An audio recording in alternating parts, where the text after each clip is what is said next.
Welcome to Crunch Time with Jeff Iafrate, Lukas, Booner, and of course Michael Gentry. And we got a big show planned for you guys today. Thank you all for joining. Real quick, before we get started, because I'm starting to do this now because we're officially on podcast platforms. If you're listening, leave a 5-star review. If you're watching, it's back. It's back. It's back. 5-star review, Iafrate. 5-star. Hollywood. 5-star. Leave a 5-star review for the show. Of course, if you're watching, you can subscribe if you haven't already. If you are, great. I put a thank you, and I put a link in the chat. If you want to become a member, I know people have been asking, where do I be a member? Where do I be a member? It's officially now pinned in the YouTube chat. So there's the link. Dog, Jeff Iafrate. You are a dog. Hey, regardless if you want to or not, we do appreciate your presence. But boys, how are we feeling tonight? Feel great. Great. I had a great day. It's gonna be a great Friday show. I had a dog shit day. I'm not gonna lie to you, fellas. I was driving for Amazon. I'm imagine you guys got the snow a couple days ago as well. Yes. Yeah. So it's real muddy, right? And I'm like 90% through my shift. And this dude, he has one of those long U-shaped driveways, right? And his house is at the end at the curb, but it's mud.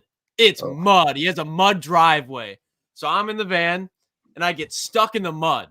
And dude comes out. So I'm like, oh, he's going to help. Nope. Calls the cops. Explains to him that I was reckless driving and I got stuck in his driveway. And so then they had to write down this whole report and it took probably 2 hours. And then I was like in the sticks of Toledo. So it's probably 45 minutes outside of Toledo. So I was a good 2 hours and 45 minutes home late. I just got home at 7:40 on the dot. Tough. Showered real quick.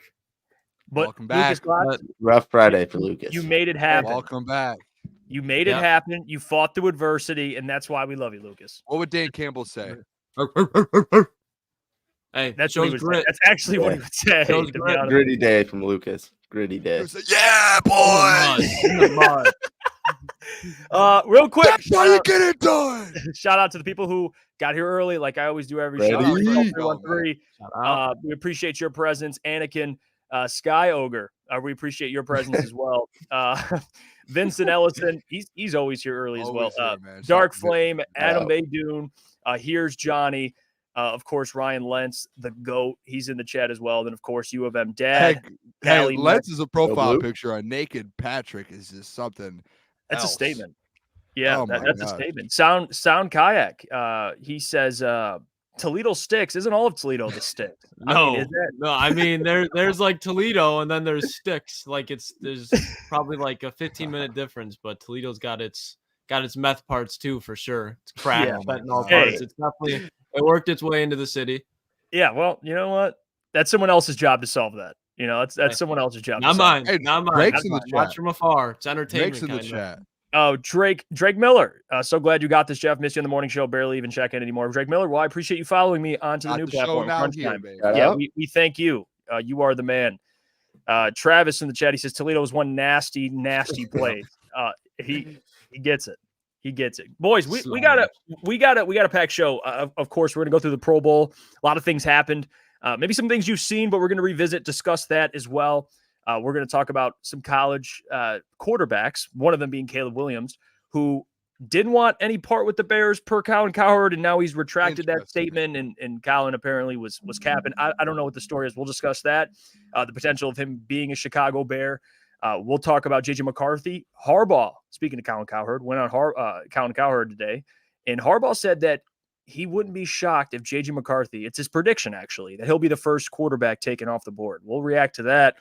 And we'll give our thoughts. And we got 2 Michigan men on this show as always, so we'll get their thoughts. We also have another Lions free agency segment, but this time we're going through defensive linemen. I got some defensive linemen. I wrote some realistic options, and I want the chat. I want you 3 to react to it, and of course, give your thoughts. We'll talk about Amon-Ra St. Brown. Is he a top 5 wide receiver? And where can he get to? Where can he rank next season? How high is the sky for Amon-Ra St. Brown? We'll discuss all that. But right now, I do want to play some footage from the Pro Bowl. Danny Rogers, who does great work for the Lions, she interviewed Sam Laporta, and he had some. Toledo. We had some. Rogers. What? She's from Toledo? Yeah, she worked at BCSN. I worked with her for like a month. Beautiful. Month. Look at that. How about that? Hey, I remember that month. Worked for her for a month. we got the footage. So we're going to go through this. She's speaking to Sam Laporta. We'll see what he has to say. Bowl games as a rookie. What has your experience been like so far here? It's been great. Just meeting a bunch of guys that I watch across the league and just interactions with all those guys. It's been really great being down here. You broke the NFL record for receptions by a rookie tight end. When you think about this season, what are you most proud of? I think just really what the team did, generally speaking, making it to the NFC Championship game and being a step away from the Super Bowl. I think taking that all in and just appreciating that with all the guys. How do you continue to appreciate it regardless of the result? I think just take some time here once I get done with the Pro Bowl and relax and soak in what the season meant to me and just what it meant to the team and what it meant to the city of Detroit. What did it mean to you being your first year in the league? You know, there was a lot of bumps along the way, just a lot of I just learned a lot about myself and what it takes to compete at this level. And it was great that I had a lot of family and friends supporting me the entire way. So many years to come, hopefully. What is the number one thing you learned about yourself? To compete at this level, it's difficult and you have to be hard on yourself, but also take it with a grain of salt that, you know, you don't win every battle. Okay, Pro Bowl games are here. You're about to go practice, see what it's all about. What is your mindset as you embark on this journey? I guess just have some fun. I'm not sure how competitive it's going to be this weekend, but okay. Yeah, just have fun, really. Okay, last one. Off-season plans. This is your first one as an NFL player. Okay. Go somewhere warm and soak in the sun. Beautiful. You're already there. That's fair. Dude. There you go. That's fair. Sam Laporta might be, what a dog. He's just a different cat, dude. Like, you know, like in football, like you just think like there's some normal people. When a guy like let's just call it what it is. He's kind of a weird guy. Like not weird, but like he's just a little awkward like, speaking. Yeah, like he's awkward. But like speaking, those are the guys that are like good, like dogs, and he's just a dog. She asked him a lot of questions. I'm just gonna watch your Sam Laporta slander. No, it's not slander at all. He's a dog. Weird. Why don't you? Yeah, what are you trying to say? What are you trying to say, Boone? Does he not when he does talk like a little bit? He's like a little like just. He seems just shy. He seems shy. You know, thank you, Lucas. I don't know what you're trying to watch your slant. He's the best tight end in the NFL right now. Sit back down for a second. Jeez. One thing I could tell is that he really didn't want to be there. I could tell that. No, he did not care for any of those questions, answering anything about the Pro Bowl. He did not want to be there. Socially awkward, Coach Wong said. That is a great way to put it. Socially awkward. Socially awkward.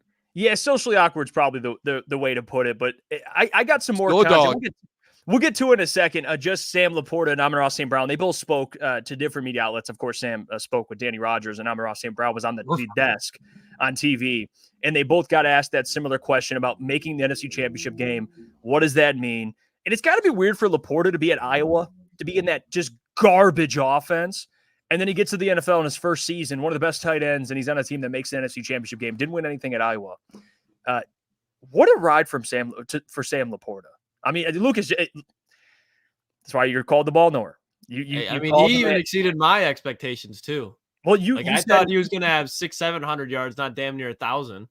You said, but to be fair, to give you credit, I asked you. I'm like, I don't know if he ain't going to get 1,000. You're like, you could get 1,000. He had almost 1,000. Like he was only 100 yards shy. Like they almost had 2,000-yard receivers and 2,000-yard backs. Laporta, man, he's as a rookie one of the best tight ends in the NFL. There's no question about it. And respected too. Already, yeah, he's already a household name around the NFL. Like Dalton Kincaid had a nice season, but there's still probably be some NFL fans will be like, yeah, I think I remember him. Like if you follow the NFL, you know who Sam Laporta is. Yeah, and you've seen and throughout the whole season, there's been multiple tight ends that are studs. You know, George Kittle and a few others that have came out and talked so highly about Laporta, and that's not too often that you see tight ends or really any veterans just come out and openly speak about a rookie being one of the best at the positions this early on in his career.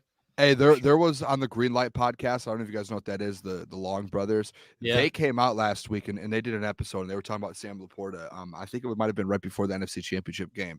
And they came out and both of them and they both agreed on it was that they are the best, that Sam Laporta is the best tight end in the NFL right now. And they were like dead serious. They were set on it. And they said it might make a couple people mad. And these are like two guys who played in the NFL for 10 plus years, 10, 15 years, had long careers in the NFL. They know exactly what they're talking about. They came out and said, hey, this is the best tight end in the NFL right now. He's been better than Travis Kelce, George Kittle, T.J. Hawkinson, Mark Andrews, obviously, because he was hurt. Like, he is the best tight end in the NFL this season as a rookie, and he's a rookie. Like, he's just getting started. He still has years and years to go. He's just kind of scratched the surface, and he's already the best tight end in the NFL. And there's going to be people, obviously, it's so close that you can argue it, but like when you have other NFL vets on podcasts and different shows, and I'm sure they're not the only ones that are kind of backing Sam Laporta and saying he's the best in the league, he's legit, and there's no question about it. Yeah, I think, and I'm not like, obviously I love Sam Laporta, but I still think George Kittle, as of right now, was the number one this year. I think next year, Sam Laporta in his second year takes that jump. And I don't think, because I know a lot of people will bring up like Kyle Pitts, he had 1,000 yards as a rookie. Kyle Pitts as a tight end is kind of gimmicky, and he's still a great player, but he's got to be in a specific type of offense to succeed. And Sam Laporta, just like George Kittle, can do it all. Yeah, and I think for Sam Laporta too, like it's already hard enough for guys to come out in the NFL and be elite receiving tight ends. But Sam Laporta is a complete tight end. Like he's really good in the run game. Like that's why it's hard even for guys like George Kittle, Travis Kelce, even some of the best tight ends besides those guys. Like it takes a couple years for them to get comfortable, to learn the NFL. Like of course they have to play, of course, run plays, pass plays, both of them. And for Sam to step in with this scheme, with Ben Johnson's scheme, and he's excelling. Like he was already this year as a rookie, Jared Goff's number 2 option on the football team. And going forward, one of the more reliable targets, I think, especially from a tight end perspective in the NFL. Like easily. And I don't want to take anything from Sam Laporta, but I think he did get drafted into actually like a really good position. Like obviously with Ben Johnson, with a veteran quarterback like Jared Goff, and they were already a top 5 offense in the NFL. So him coming in, and the same with Jahmyr Gibbs, and that's why you saw Jahmyr Gibbs start to like he's in the Pro Bowl this week as well. And it's because like they did get drafted in an amazing position that not a lot of players are able to get put in that position. And I think like going forward, it's going to be like that for a lot of Lions rookies in the next couple of years. Is that this is a good football team, a good coaching staff, good players, some vets, a good culture, and then these rookies come in, and that's when kind of those guys excel. And they've done a good job to like help young guys like that. And then Laporta and Gibbs both benefited from that this year going to the Pro Bowl. Yeah, he did. And that takes nothing away from those guys' seasons either. That's just like a fact. Like when you get in the NFL, it's either you're in a bad position or a good position. If you're in a good position and you're a good player, you're going to be great. Yeah, position's everything. I mean, he's in a heavy play action offense where tight end, I mean, that they're going to benefit in this, especially with Jared Goff and his play style, right? He's not a guy that's going to throw it all around the field. He will, but especially for a guy like a T.J. Hawkinson who was here now, or Sam Laporta, and Sam Laporta has already been more productive his rookie year. I mean, than T.J. Hawkinson his rookie year. So for Sam, it is a great situation with a great offense and a great quarterback and a great play caller. So there's no denying that one. I'm going to play this clip right here. Amon-Ra St. Brown talking to a couple people on the desk here. He was actually next to Jalen Ramsey, and he spoke kind of about the same thing, kind of about their playoff run. So let's hear what he had to say about that. Amon-Ra, I got a question. Obviously, outstanding year individually and as a team. Ben Johnson coming back. Surprised by that, or was that the expectation / hope? No, I was a little surprised. But I'm excited. Super excited. I know the whole squad is. I mean, we can't wait. We got some unfinished business. That's what's up, man? Amon-Ra, I got a question. Can we get that merch at the end? Can we get that merch? The unfinished business. Merch. Let's go. That's gotta be like the all grit kind of tagline. Like the hashtag for like unfinished business. Like that. Put that on a t-shirt, please. Maybe we can. Can we just? We should. We should. Hey, can we just take a moment real quick that within 24 hours of the Lions losing, it felt like 80% or 60% of the fan base, Jeff, including you at times, everyone's like, oh, they might not make it back next year. They might not be back in this position. This might, like, hearing Amon-Ra St. Brown going to the Pro Bowl in front of a bunch of greats, all the best in the league, and look the camera in the eyes and say, we've got unfinished business, dead serious, they're going to be back in the NFC Championship game. Like, they will be back. I was sold after the Panay interview. That's all I needed to see. I wonder if there's still people out there who think that they won't be back. I would say everybody that was kind of like SOL fan or a bandwagon Lions fan, those are the ones that are saying, yeah, I don't see how they can make it back. But if you actually realize and have watched this team develop over the last 2-3 years and seeing like, okay, they're not going to be good this year, but they're going to be competitive. Okay, now they're going to take another step. This was the step, in my opinion, where they would need to win the division and a playoff game. That's what they need to accomplish this year. You go to the NFC Championship game, fucking great, because now you're ahead of schedule and you have playoff experience. Heading into next year, they're going to be a legit threat. I think it'd be ignorant to say otherwise. And a lot of people probably did think they were losing both their coordinators, and obviously that may have influenced them going back to back. But obviously getting Ben back for another year is only going to help Amon-Ra. And you got year 2 of Laporta, you got year 2 of this running back duo. It's great, man. It's going to be the unfinished business motto is definitely going to stay true. Yeah, I mean, you look at next year and look at the NFC, the Lions certainly are one of the best teams. I mean, you have the 49ers who are, of course, in the Super Bowl, but besides them, like, to me, you could just put the Lions there. Like, I wouldn't have a problem. They proved the most this year. Again, you get to retain your coordinators, to Mike's point, which I think gives them bonus points if you're putting them in a ranking. So they're a top 2 team in the NFC. Like, certainly, yes, an NFC Championship appearance should be expected. I know we talk about, to me, it should be Super Bowl or bust. That should be the mentality they have. Now, is it realistic? Whatever. We can have this debate. They're going to approach. What does unfinished business mean, Boone? It means go win a Super Bowl. The Booner path is unfinished. Yes, the Booner path is unfinished, and it is alive, and we are going to go win a Super Bowl next year. So that is a fact. I cannot wait till the Super. Where's the Super Bowl next year? Do we know? New Orleans. I'm pretty sure. We're going to New Orleans. Us 4 boys. No, we're doing a live show in New Orleans. We're doing a live show. Chad can double check me on that, but I'm pretty sure it's New Orleans. Even ETN, I had a feeling. He says I had a feeling it was their best shot, but who knows? The NFC will look like. So I wouldn't be shocked. Wouldn't shock me to see them there again. Yet, of course, there's parity in the NFL. That's what I love. That's what you love about it, right? Like, teams that are bad become good. Like we talked about the Texans yesterday, but injury the Lions situations, and what they're building are going to be here. Obviously, disregarding injuries. I mean, injuries happen, but if they're healthy, for the most part, that's the biggest thing. Is it was a really good opportunity. We talked about this a couple of times. Like, I think a lot of the Lions fans felt like you would beat the Chiefs in the Super Bowl. Probably could potentially be favorites if you were playing this week and you just beat the 49ers. Like, you had yourself in such a good position to go win a Lombardi Trophy up 17. You have no injuries. Like, everything went well for you in the playoffs. All those guys that were injured throughout the year were healthy, and I'm starting to get depressed again talking about this, to be honest. Hey, it's just a big learning experience, Booner. Just think of how much we have to look forward to next season, dude. That'll bring you out of that depression, man. 12 months is a long time, man. You know what I didn't think about? Detroit Dabber threw on 3. Dan Campbell going back to the Saints' house for the Super Bowl. Aaron Glenn too. Anzalone. Aaron Glenn. Perfect story, man. Johnson potentially. Lions versus the Jets in the Super Bowl, and we beat Aaron Rodgers and send him home, and he retires. No, Get the job done where it all began. Lions versus Bengals. Joe Burrow, Jamar Chase. They're returning to New Orleans. What would all of you guys do? What would all of you three do? Because you three are Trevor Lawrence guys. What would you do if it's the Lions versus Trevor Lawrence? I would hope that they kill Trevor Lawrence. You guys are Trevor Lawrence guys, man. James Houston was random. What I hope would happen. Yeah, wait. What is that? Where did that come from? He said a Bengals Super Bowl, and it made me think of Jags potentially. Because this last year, Jeff, you picked the Jags to go to the Super Bowl. No. I picked. He said AFC Championship.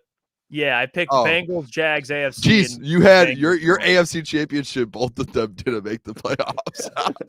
Yeah, hey, it'd be like that sometimes. Oh, I'm sorry. It's tough, man. It's a tough league. I did have the 49ers, but that was me too. I'm not even. Hey, I wish I was wrong about that one. I had 49ers Chiefs. I had 49ers Bills at the beginning of the year. I wish I was wrong about that one. I'm not gonna lie to you, Spencer. Chiming in, the man who takes care of me. Lions versus the Bills. I have the script. Okay, well you heard. I like that one. I wouldn't be in the Lions all day, baby. Yeah, you started watching Josh lose. I would love to watch Josh lose if it's versus the Lions. Well, speaking of Amon-Ra, I know I just brought up the video. I wanted to have this conversation too about just kind of his ceiling. Not that you put a ceiling on a man who works that hard, because I mean, hard work never fails. I mean, talent, especially when talent fails to work hard, right? Hard work. Why, dude? Like, that's such a cliche saying. But it's true. I mean, it's true. It is true. I grew up like in basketball, like that was like my favorite saying. But now it's just like everyone says it now. It's just like like cheesy. They outdid it. Yeah, dude. Like I grew up like locked in on that, and it's corny. It's corny. As you get older, it's like, dude, just lock in. All right. All right. Yeah, I'm you kind of butchered it though, for being honest. You said it and you messed it up. Booner's Lucas started smiling immediately. I'm just trying to introduce the topic, and Booner's already like taking shots at me. I'm just trying to introduce the topic. God, okay. Back down, Booner. Back down. Hey, it's a Friday night. All right, so Amon-Ra St. Brown. The point I was trying to make, a fourth round pick, a guy that again the 40 was too slow, right? 40 too slow. He's not like these other receivers that were coming out, but he works his ass off, and he's in incredible shape. Like he's ripped. And you see the production. He stays in shape. He doesn't get hurt, rarely. So for him and his ceiling, he's coming off a career year. He actually exceeded my expectations. I thought 1,400 yards, double-digit TDs. He had 1,500 yards, over 1,500 yards. So coming off a career year, all-pro team, Pro Bowler, how far can Amon-Ra St. Brown take this? And if you look at some of the wide receivers, statistically, right, like you go through the top receivers this year, you have Tyreek Hill at number 1. With 1,800 yards, basically. CeeDee Lamb with 1,700. St. Brown was third with 1,500. Then you have Puka Nacua and A.J. Brown as the top 5 receiving leaders. But it depends how you look at it, guys. Like, because you could also argue, well, that's the top 5 receiving leaders, but I think Justin Jefferson and Devontae Adams are better. And which, you know what? That would be fair. Where would you put Amon-Ra St. Brown next year? Where can he get to? Next year?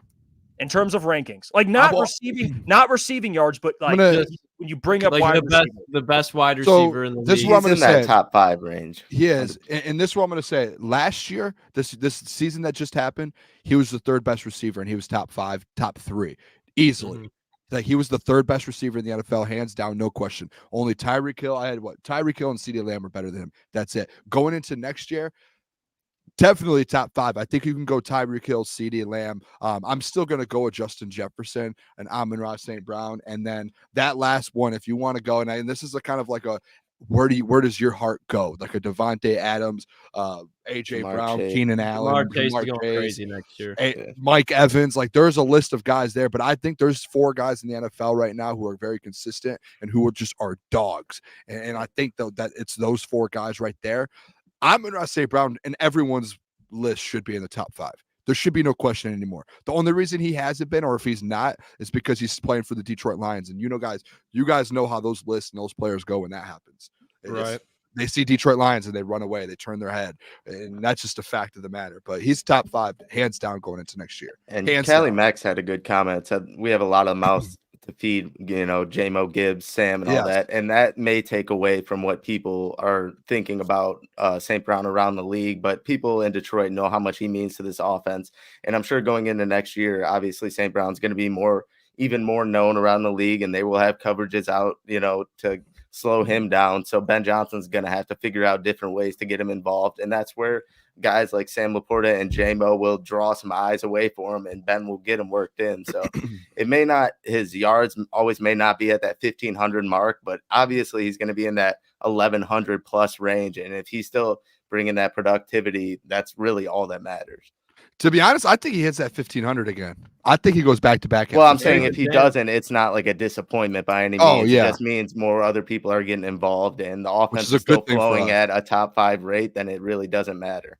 Yeah. And that's where I'm at too. Like that's why I made that clear with the numbers thing, because I don't see St. Brown getting like the volume, because I said already Laporta's going to get 1,000 next year, like if he's healthy. J-Mo's going to have increased production. So where does that put Amon-Ra St. Brown? Let's just give J-Mo 600, 700, 800, wherever you want to put him. He's going to get better. Like St. Brown can't get 1,800 on top of that. Like now we're getting into crazy amounts of. So I think for St. Brown, I'm with you, Booner. I think another 1,500 yard season. But if we're talking like where does he rank, guys? If you're going off, when I throw the football to you, you catch it. Like St. Brown is up there for reliability. He's up there for route running. He's up there. He's increased his yards per reception. He's increased his touchdowns. So now he's a red zone threat. Like he's more, and he's good to me at all kind of 3 levels. He's not a legitimate deep threat consistently, but yards after catch, guys, was the biggest thing he took a step in this year. Like it's huge. If we talked about that before the year. Yeah, if we're talking about a complete wide receiver, I'd put him top 5 easily next year. Easily. And guess what? he was the best receiver remaining in the playoffs in the conference championship games. Absolutely. All of these receivers, CeeDee Lamb knocked out, Tyreek Hill knocked out, all these other guys hurt, knocked out of the playoffs, didn't make the playoffs. St. Brown was on one of the best teams, and he was the best receiver. So you could argue that he is up, like, consistently going forward. He needs to be up there in those. I would say, like, even top 5. I think top 5 of his floor, because when I'm looking at it, and this is not a knock to CeeDee Lamb, but CeeDee Lamb, how many 1,000-yard rushers were in Dallas? How many 1,000-yard or close to 1,000-yard receivers in Dallas? Like, again, this is not a knock to CeeDee Lamb, but if Amon-Ra was damn near the only option outside of we're replacing with Jake Ferguson and Tony Pollard, Amon-Ra, if he got 1,500 yards in Detroit, he's getting 1,700 yards in Dallas. So when you take that into account, his ceiling, in my opinion, is top 3, because I don't see a way that I don't think he's better than Tyreek Hill, and I don't see a way that he has more production than Tyreek Hill, and same thing with Justin Jefferson. But then you talk about the Jamar Chases of the world. If you go look at the production, yes, Jamar Chase more talented. I'm not even going to argue that. Production, very similar. When you talk about Amon-Ra just continuing to get better, and Jamar Chase, I think he's going to have a monster year, but he's always dealing with injuries at some point. And I just truly think, especially yard after the catch, they're very similar. Amon-Ra could very easily be top 3. I think his floor is top 5. Do you guys think ever, and I guess this is a question for all of you guys, do you think that, like, I think he has the potential, and like his ceiling, he could lead the NFL in receiving yards one season. Like, I would not be shocked if next year he came out, got 16, 17. Guys aren't like a couple years ago, Stephon Diggs led the league with like 1,600 yards or something. You're telling me that there's not a year where he can go get 1,700, and I get all of the weapons and all of that. But like, we're acting like I think there's a chance that one of these years, St. Brown's he's going to get more targets out. He's going to be relied on a couple times more. So like, and it just depends on the year, obviously, and it depends on if a guy goes down and gets hurt. But like, I think there's a chance that there's a year, like, this is his 3rd year, and this is really year 2 of him actually like having a full-on season. That's only basically year 2 of that. He's not even close to his prime yet. Like, let him get 3, year 4, year 5. Look at what the Devontae Adams of the world do in year 5, year 6. I wouldn't be surprised if there's a couple years down the line, he's just dominant and no one can guard him, and he's out there getting 1,700 yards, and he leads the NFL in receiving yards. Would not be surprised. Well, you got to think for his ceiling. Just to add on top of that, guys, he missed a game this year too. And last year he's missed 2 games. I think he had a concussion this year too, didn't he? He missed last year. He left the Dallas game with concussion. He missed the Panthers game. Yeah, I mean, I wouldn't. I don't. When I say Booner, I don't think it's not me saying that he can't do it, but in my opinion, that's why I said his ceiling. I know, but even if he did, it would surprise me just because the play style that he has. I would be more likely to say receptions than yards, in my opinion. Well, receptions is like for sure. Like, he almost led the league in receptions this year. He was close. Well, I'm saying because the amount of targets, to your point, in Detroit, like, it would be difficult. I still think just because the people that are in Detroit, just his play style, he's not a deep threat. I think like Stephon Diggs, even he's a deep threat as well. Like, Josh Allen will launch that bitch 75 yards to him on a dot. You don't really see that much. But Lucas, again, like, I'm going to throw this out there. Again, like, he missed a full football game, and he was only so did 200. Yeah, but he was only 200 yards behind. Like, if he played that game, he probably would have been 100 yards short of leading the NFL passing or receiving yards. Like, that's not in his second full season. That's not crazy to say that if he has a full healthy season and he goes out there, he could put 1,700 yards up, which he could have done this year if he didn't get hurt, and he would have been able to go out there and do that. Like, I don't think that's crazy. I'm pretty sure he's leading the postseason, and like, I wouldn't be surprised. I would not. Yeah. No, it definitely could happen, but like you said, I think there would have to be a lot of chips around the league to fall the right way too. Guys like Tyreek Hill and stuff like that get crazy yak, but it's not like insane or that it could never happen. I do agree. Yeah, and like, guys, I believe like Sam Laporta going forward, like he's going to be in 1,000-yard. He's going to be a George Kittle like he was this year, 1,000-yard tight end. And then if we think J-Mo, he was out the first 5 games.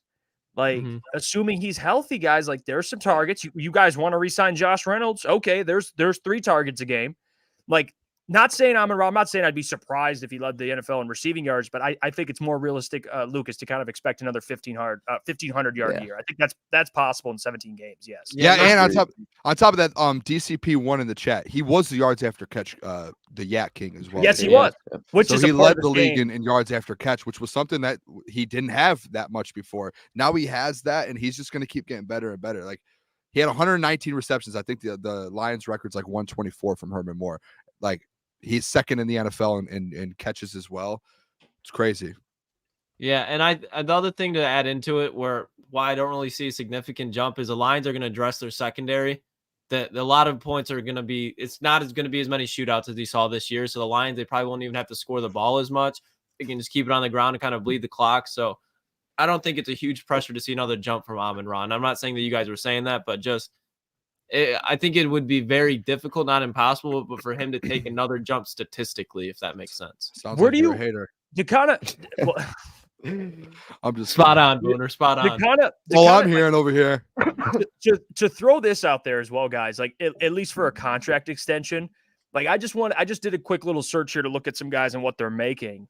Like if we do believe what we believe, and Brad Holmes thinks the same way, like DK Metcalf average salary per year. Of course, there's a lot that goes into it depending on how you feel.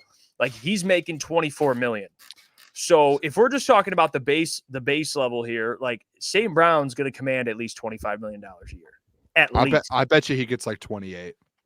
Yeah. That's my in my head. I think they give him like 3-4 years, 28. That number sounds more likely, closer to 28.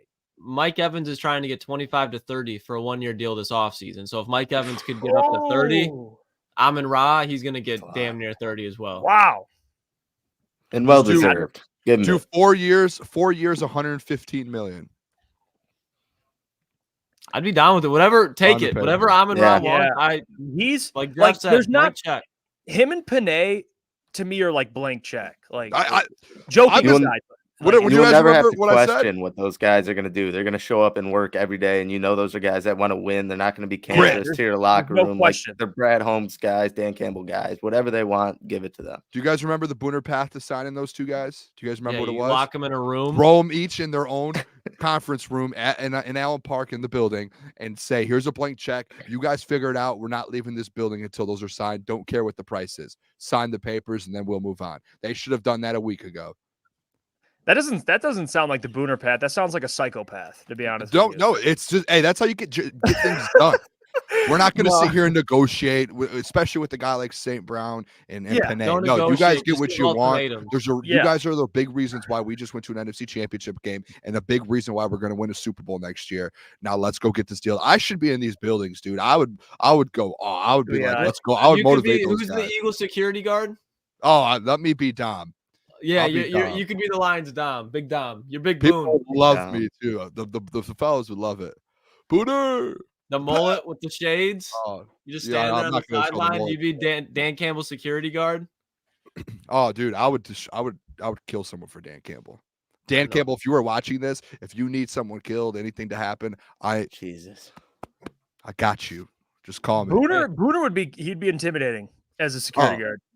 I would if I locked in, it's over. His eyes got all wide as he said that. He goes, if I locked in, it's over. I still think back too, because one of my dreams, and I know you guys have talked about your guys' dream guest and everything. My dream guest in my whole life is Dan Campbell. I still think back to when I was sitting with D-Mac, and I looked D-Mac in the eyes and said, "Hey, what do you think the percentage is, like the chance of me ever having a beer with Dan Campbell?" That man looked at me in my eyes and said 75%. That's a high percent. That is a high. That means it's going to basically happen as long as I don't die soon. Speaking of percentages, speaking of percentages, what's the percentage that Caleb Williams goes to Chicago? I love that this talk is already just even happening. The fact that there's noise around it, the fact that Ryan Poles has a chance to piss down his leg. I love it.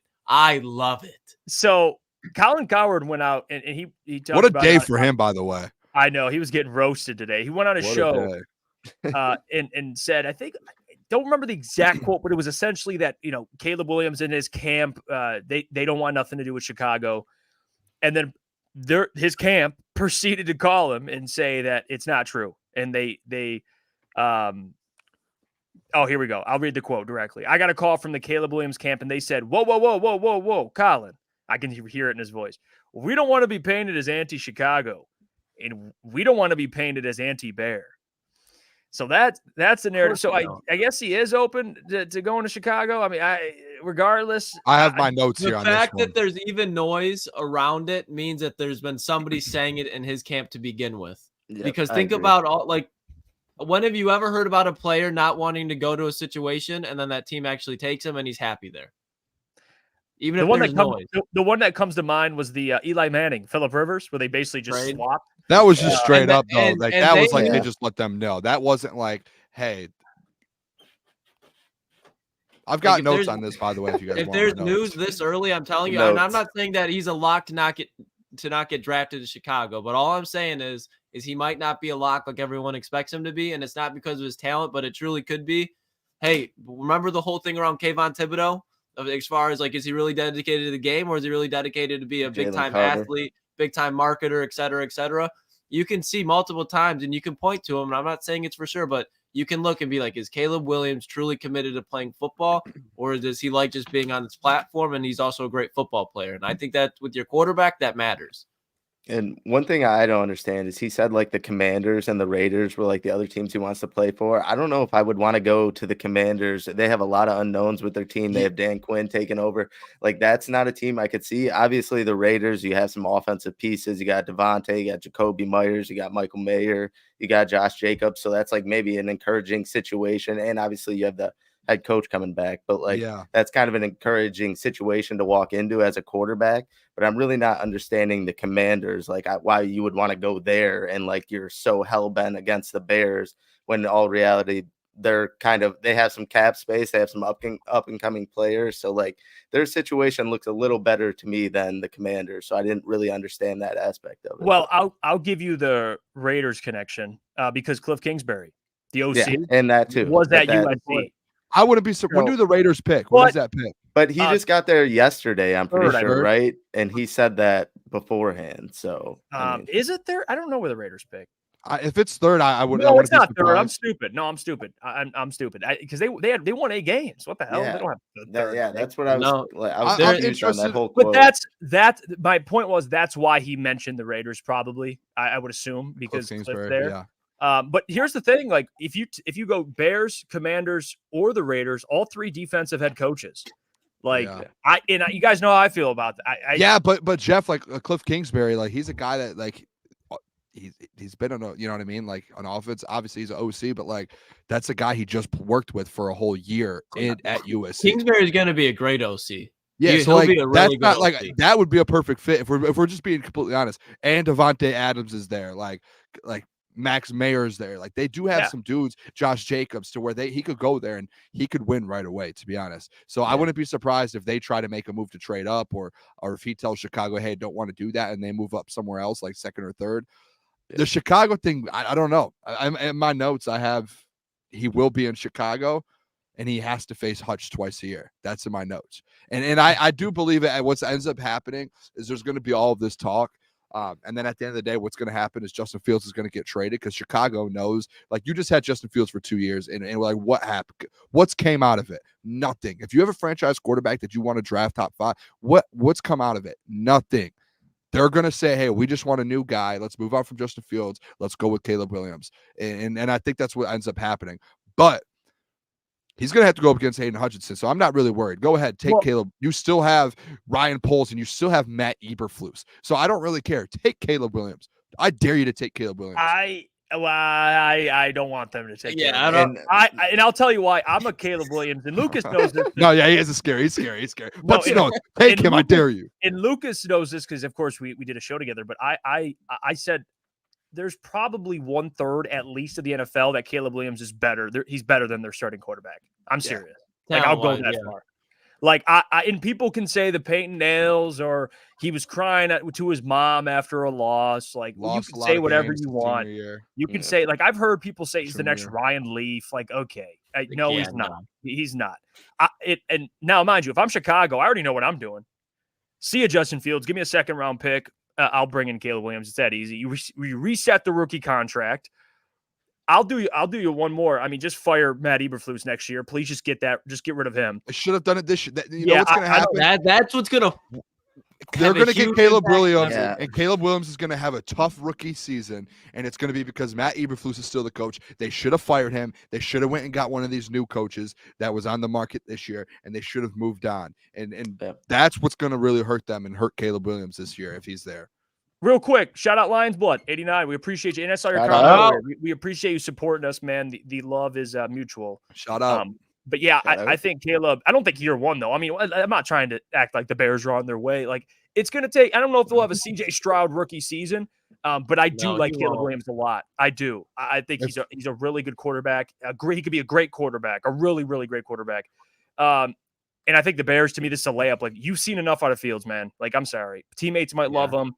He's great with what he can do with his legs, but I've had enough. You gave him DJ Moore. DJ Moore had a career year, and Justin still didn't throw 20. Wait, did he have 20 touchdown passes? I don't think he did. Oh, no. He had like 17, 18. Like, that's over. Like, it's over. And honestly, if Caleb Williams doesn't get picked to the Bears, this is only better for us. He can stay away from the NFC North if he wants to. Fuck it. Yeah. I do think Caleb Williams, like, talented player, but the fact that people are already calling him, like, Mahomes 2.0, like he's going to be one of those players that could very well, and to Booner's point, like if he has a rough start in the NFL, he could lose confidence quick just because I do think early on he's going to try to create plays when they're not even supposed to be there. Just take the simple check down, like almost what Dak Prescott deals with a lot of the time. I think he's going to get in his way a tad, and if he can respond to that, that'll be great. But if he doesn't have the coach to help him get through that, it could be a good situation if Chicago takes him because they're going to build around another quarterback that just doesn't pan out there, just like every other quarterback in Chicago. Think about this. A guy like Patrick Mahomes, Tom Brady is some of the best ever, right? They didn't come into the league to where it was like, hey, they're going to be the next big thing. They're going to be that next dude. Like, no, Patrick Mahomes sat for a whole year. But Tom Brady had to sit. Like, these guys sat. It seems like every time there's a quarterback, and I could be wrong, like he could end up being one of the greatest up there as well, one of the best in the league. But to Lucas's point, every time there's a guy like this, when you're like, oh, he's the next big thing, he's the next big thing, how often does that really work out and he's really the next big thing? Like, think about it. Trevor Lawrence, the next Peyton Manning, what has he done? He hasn't won anything yet. Like, think about this, guys. Like, and I think there's a lot of, and it's the thing about it just being like 1-1. Yeah, he's a great quarterback. Doesn't mean he's going to go into Chicago and change that whole franchise. He could, yes. He probably has a better chance of doing it than not. But in the NFL, this is the NFL at the end of the day. There's quarterbacks don't make it more than they make it at the end of the day. And that's why I always had this conversation about Hendon Hooker and Jared Goff. It's, hey, okay, all of you people on Twitter, all of you people behind the screen that want to talk about Hendon Hooker being the next big thing, guess how many times a guy that doesn't go in the first round really works out for a team and becomes a franchise guy? Yeah. Not a lot. So, I mean, hitting out a quarterback is tough. And he might not make it. I think at least for that narrative, like when they call him the next Mahomes, it's ridiculous. Like Mahomes is like already on like GOAT track. Like he's in a separate tier. Him and Brady, like those guys, Peyton Manning, those guys are in their own, like Joe Montana, those guys are in their own category. Yeah. Now Caleb Williams, I do believe, can be one of the best. Like Joe Burrow, what did they say when he was coming out? Like this guy's elite. This guy's going to be elite. Yeah. He got it happened. It does happen when he came back. It does happen, but again, a lot of times it's negatively affects guys. You're true, but you're right though. Like it doesn't happen too often. Like look at Brock Purdy. He was the last pick in the draft. Look at him now. Like even Mahomes. He was picked, I think, 10th overall, and people were like, "You went with Patrick. You traded up and you took Patrick Mahomes. Like that's who you went with." People were saying that Josh Rosen could have went around that time. Like it was ridiculous. Not Josh Rosen. Like Deshaun Watson was better picked than Patrick Mahomes. Yep. Mitchell Trubisky was a higher pick than Patrick Mahomes. Yeah, that too. Whew. Mitchell Trubisky. Like the pick before, right? Whiff. No, Mitch. The Bears traded up one spot. They sold their soul with the 49ers and ended up taking Mitch. That is, it has to hurt to be a Chicago fan then. The Niners weren't even going to take him. Oh my gosh, man. Jonah, Caleb Williams' character reminds me of Josh Rosen. Real ones know what I'm talking about. Josh Rosen, like these dudes. That hype was unreal. Well, that was like not like, but you're right because he was talking. Remember when he fell and he's like, "I'm going to make every team regret it," and then he was out like with 4 different teams in the next 5 years or something like that. Hey, and two real quick, Adam put in there. He said Bears are a trash organization right now. What did I just say about 20 minutes ago about Sam Laporta and Jahmyr Gibbs, getting drafted into a situation. top 5 offense, getting Absolutely. drafted into Ben Johnson's offense. You're in a great situation. A quarterback like Caleb Williams, go ahead, get drafted to the Bears. See how great of a situation that really is. I dare you, because it's not the best one. And I think that he might be a little reason why he's like, yeah, I don't think I want to play there. And it's cold. You play outside. Like you know, it's just, I don't know. The Windy City. Like if he, like Shaley Stroud, he plays in Houston. He's in a dome. Like it's a but like the Commanders, like stadium though. Career changer. Like that, dude. I mean, I would almost be bummed out. Like, even if it was the number 1 overall pick, if like I picked up the phone, it's almost like how people probably used to feel about Detroit, and I see it's Washington. I'm like, ugh. I don't even, I don't pick up. I don't pick up. They call the name. I stay sitting down. Trade me. Hey, speaking of getting phone calls, I wonder when this man will get a phone call, because J.J. McCarthy. This is what Jim Harbaugh said on the herd with Colin Cowherd. He asked him about JJ. What does he have? What makes him so special? He said, well, arm talent, athleticism, it factor, winning with numbing repetition. Don't be surprised when he is the number 1 quarterback off the board. Oh my God. And this is per 247 Sports. They made the graphic, but it was a course from the Colin Cowherd show, the herd. First quarterback taken. Jim's high. So Harbaugh, he's already California sober. He's already let it sink in. I have an excuse for him. I have something for you. Oh, okay. Here comes there's no excuse. As a Michigan man, there's no excuse. There's no way he's going. Excuse, Booner, and there's no way. I don't think it happens, and I think I'm kind of with Gentry. I don't think not. Let's make it very clear here. It is not happening. No. Don't be surprised when he's still on the board. The only thing, guys, hear me out. Hear me out. The only way, do you guys remember this? Because I remember this specifically because Lucas, and you remember this too, because me and you sat next to each other in the draft. And every year I give out my bets. I do bets for the draft and hand those out. Do you guys remember there's a name called Will Levis? And all your and hear me out, guys. And this is you guys. Okay. Let's take the names away. Lucas, take the names away. Take the names away. He was a favorite to be, I think, the number 2 or the number 3 overall pick all the way up until the draft started. He was a favorite to be like the second quarterback off the board over Anthony Richardson, all the way up until the start of the draft. No one knew, the teams that need a quarterback, no one knew specifically what teams liked each player. Now, when it comes down to it, it's going to be a similar situation because you have guys, you have Caleb Williams, Drake May, Jaden Daniels, J.J. McCarthy, Michael Penix. You don't know what these GMs and these coaches, when they go to the combine, when they talk to these guys, when they a lot of these teams have new head coaches as well, new GMs. When they have these conversations with guys, you have no clue who they like. Zero clue. Even last year, remember these insiders were out there putting reports out that, Will Levis is going number 2 or going to the Texans. Will Levis is going here. He's going here. And all the odds started to move. They went to like minus 5,000 for him to go number 2. And like everything just started moving. And guess what? He fell to the 3rd round. Only thing, and I don't think it happens at all. To me. The only thing that I think that could potentially happen is Caleb Williams doesn't want to go to Chicago. And like a team like the Commanders falls in love with the J.J. McCarthy and goes, I would rather have J.J. over Drake May.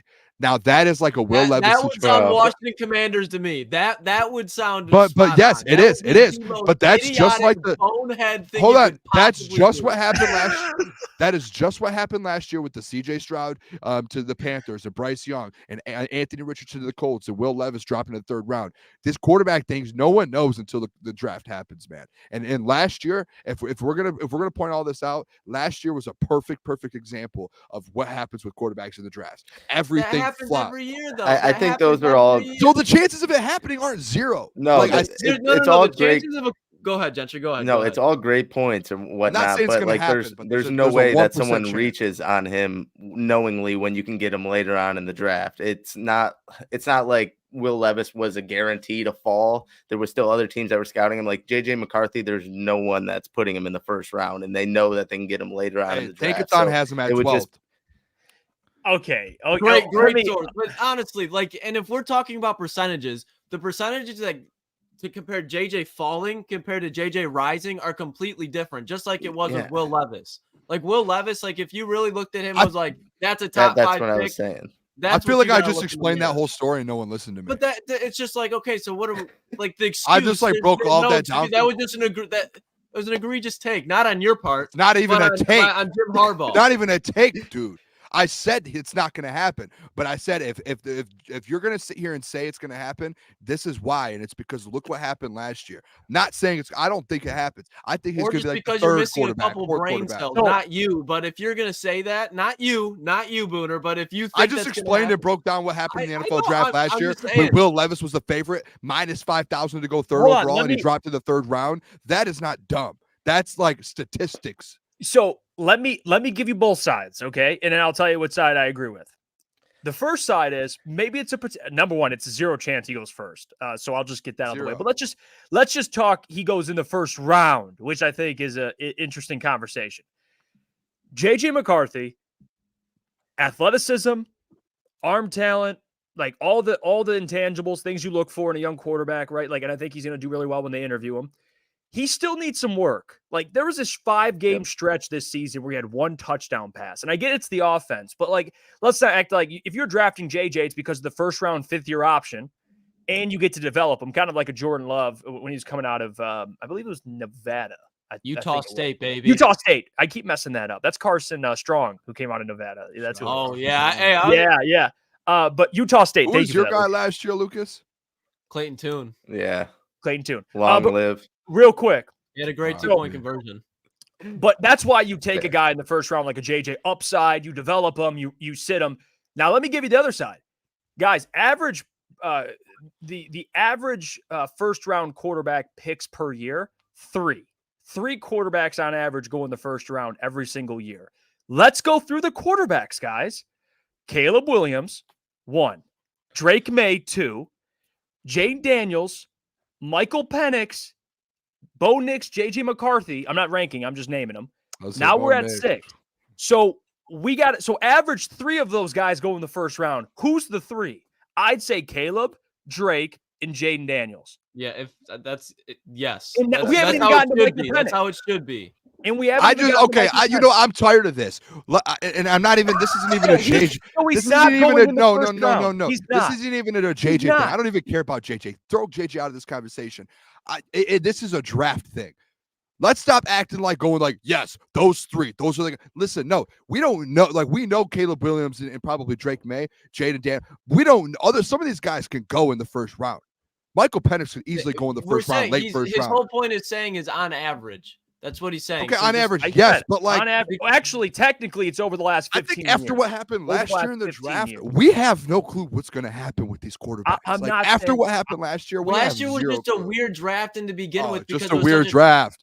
It was. It was a record draft where it happened. On average, that was one of the weakest drafts in the last 10, 15 years in the NFL draft. They talked about how even Brad, he's like, there's not a lot of first-round guys. You can make an argument, especially in the top 15 this year. It is much heavier than it was last year. And then I'm just saying, like, we can't just play. There's not a guarantee. There's no guarantees. There might be two quarterbacks in the first round this year. Who knows? We're not guaranteeing it. We're just saying he's saying the average point. Yeah, I'm saying it over the last 15 years, on average, 3 quarterbacks are taken per year. To me, there's 4. I would say confidently there's 4 quarterbacks better than JJ. So I would put him 5th. So based on the data over the last 15 years, weird things happen, Booner, but he's not going to the first round. I could see him being like a Will Levis. I could see him being a Will Levis. I'll shake on it, Boone. Yeah, I'll shake on it. You think he'll be a first round pick? 3 Coney dogs. Ooh, that sounds good. Oh, I hope I win. That's pretty good. Come on, JJ. Give me 3 dogs, man. Where do you think he's going to go, Booner? I didn't hate the whole Minnesota situation. Obviously, the Broncos are looking for a quarterback. I actually think, I don't know. Got to give me the solution.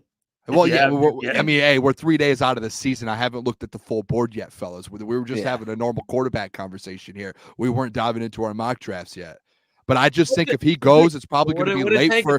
It'll probably late. Tankathon has him going 12th to Denver. I know. So to Denver. Yeah, But I mean, if you look at the back half of the draft, I mean, there's not a ton of teams that need quarterbacks. But Adam says middle to late first, he could see it. The Steelers at 20. I can see for the 5th-year option, like to Booner's point, that 5th-year option is valuable. If you're going to rest him, like, yeah, you want a 5th-year option. I get that, but I'm just based off the quarterbacks. Like he to me, he's the 4th. You could argue 5th. Now, if maybe there's a guy that thinks, Michael Penix dealing with injuries, JJ's younger. Okay. You take interesting JJ. Conversation at the end of the day. Like the quarterback situation, I think this is like the quarterbacks this year is going to be very interesting because there are a lot of teams who do need quarterbacks and who have moved on from theirs, or who could move on from theirs. But it's going to be, I think it's an interesting conversation. I hope I get 3 Coney dogs out of this. J.J. McCarthy in the first round is the equivalent to Kenny Pickett in the first round, where you just know, you're like, why in the hell is this dude getting picked in the first 32 picks of the NFL draft? He's going to be mid at best in a good system, in my opinion.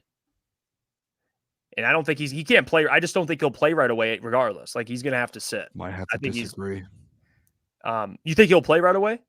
I don't think he's going to be like as bad as Kenny Pickett. I think he has a lot, but he has such a way higher ceiling than Kenny Pickett. I think he has a better ceiling, but as far as just like how their careers are going to turn out, I think it'd just be very level.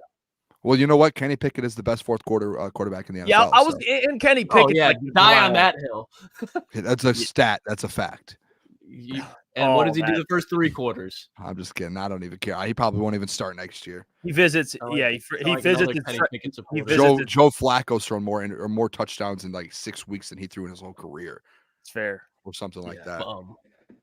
The first 3 quarters, he's over at Pitt, like just hanging out, and he comes back in the 4th and he plays well. I don't know how it works, but yeah, Pickett, he sucks. I think that was one of my best trolls of all time. Is all year long fighting for Kenny Pickett when I knew in my head that man is trash. It was just so fun to see people's reaction when I say he's the best fourth quarter quarterback, because he technically was, but it's just the reaction is, what did you just say? It's like Lucas dying on the Clayton Tune Hill. Yeah, just know he'll never have so bad. Yeah, he just wanted to be right so bad. So that fake slide though, I've never seen just boost a career so fast. Dude, he actually put at Pitt. He put numbers up, and they won a lot of games. He was launching it to Jordan Addison the whole time, which is fair. But he's put numbers up, dude. Like when you put numbers up, usually in college. Please, your quarterback wears 2 gloves. He has issues. Oh, look at this one. Look at this one. Deju says Rams at 19. They need if JJ can sit a year behind Stafford. Stetson it's like Bennett out of rehab. Yeah, I was gonna say he's not even on the team anymore. Stetson Bennett. No, he is. He's just not in the locker room. He's on the roster, but he's not in the facilities. The Rams have a lot of holes too. I could see them maybe later on if JJ falls picking him up, but they got some holes to fill with that first round pick. Oh, pause. Bond J says Penix's age will be a factor in why he won't be a top 10 pick. I can see that. I can see that as well. I know someone asked too, and I wanted to find the comment. But here we go. Certified supply chain professional. Who are we drafting? Who are we getting in free agency? Well, let's answer that question, fellas, because it's time. It's time for our free agency segment. Yesterday we went through corners. Today we're going to go through defensive linemen. I'm going to go through some defensive linemen. I don't have fancy Lions on tap. Shout out to Danny Bennett for that. I don't have the fancy graphics for today because, again, he hasn't came out with them. He will. So follow him on all social media platforms at Lions on tap. Shout out those graphics, man. I will read the names. I will read the names so that way we can you guys just know who these players are. So the first name I'm going to give to you guys, and I guess we'll go we'll go around. So it'll be like Lucas, Boone, Mike, and then back to me. Calais Campbell, a little older, productive. I had like 7 sacks this year in Atlanta. He's a guy late in his career, Lucas, chasing a Super Bowl. Lions are officially a destination. Do you like it or do you not care for it?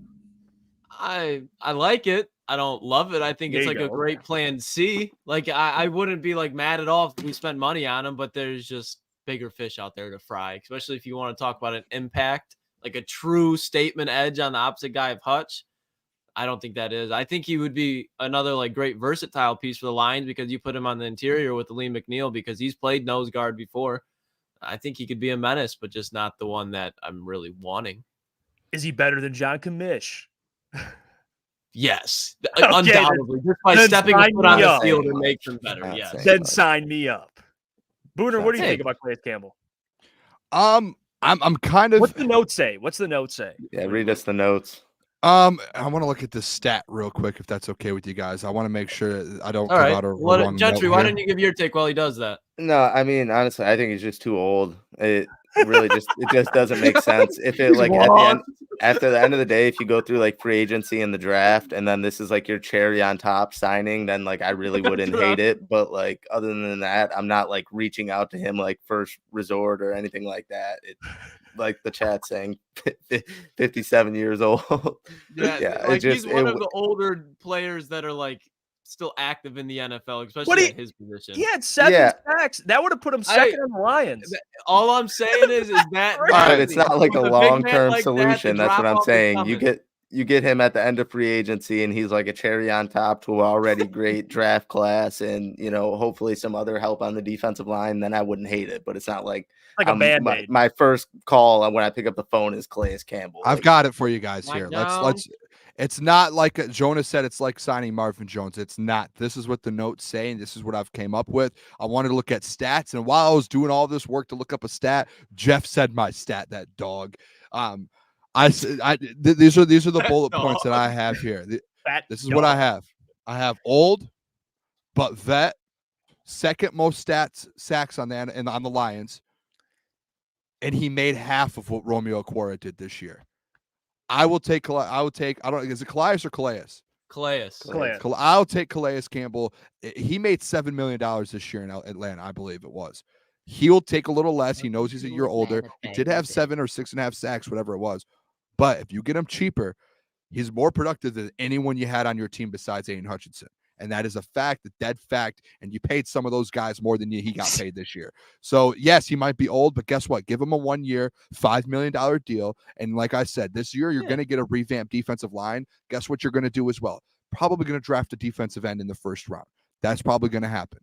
Or the second round. So you're going to get some help. And if you use a first round draft pick on a D end to bookend with Aiden Hutchinson, get another vet like Calais Campbell and bring him in, a guy who can go get you 6 to 7 sacks on $5 million. That's not like crazy at all. That's like exactly what you want. If someone said Romeo made $1 million, didn't Romeo make 12 this year? They both took pay cuts, remember? Oh, the season. Well, okay. Spotrac got me on that one, but still, he was supposed to make 12 this year. Guess what? So, at least for me with Calais, and I had to look at my Booner notes. I have my own little Booner notes. I wanted to look at my Booner notes. And Calais Campbell this year at 37 years old had more hurries, more pressures, and more sacks than John Cominsky. And yeah, I'm going at John Cominsky. Well, so did 99% of the NFL that played over 50 but I'm just saying, snaps. like John Cominsky, he was out there. Like that's how bad it is. Like you need help in this defensive line room. Like Romeo, he even had a better year than Romeo Okwara. Like bring him up too. Like the rest of the guys besides Lee McNeil and Aiden Hutchinson, he would walk in as your third best defensive lineman. Now here's where the value comes in, just off the field: leadership, another voice in the locker room, and you're going to draft a defensive end, right? You got it. Calais Campbell to be his mentor. Like he'd be cheap, like chasing a ring. Like I'm cool with it. It doesn't change the trajectory of this team, make them, he's the last piece of a championship team. But man, like hell, if you drop a couple million on him, come chase a ring, I'm cool with it. Yeah, and I don't want to sound like I'm anti. It just doesn't move the needle for me. And that's fair. Hey, that's fair. I'm not going to sit and argue why he does move the needle. I'll say that. So where are we? I guess I'm yes. Lucas is yes, as long as he's not, expensive and or he. Yeah, I don't think he will be. Yeah. Booner, Mike, you're kind of in the same boat. Yeah, as long as it's not like my first resort, but obviously if you can get him at a favorable contract, then like there whatever. You go. And then Boone, you're in. I'm in. All right. If we draft a D end, I'm in. So the next guy I'm going to bring up here, actually in the same conference, he's won. He's been a part of a winning team. Fletcher Cox. He's a free agent. Cox. And he actually, there were some rumors about him retiring as well, kind of mixed in there. But he's 33 years old. I think he had 5-6 sacks this year. He big guy.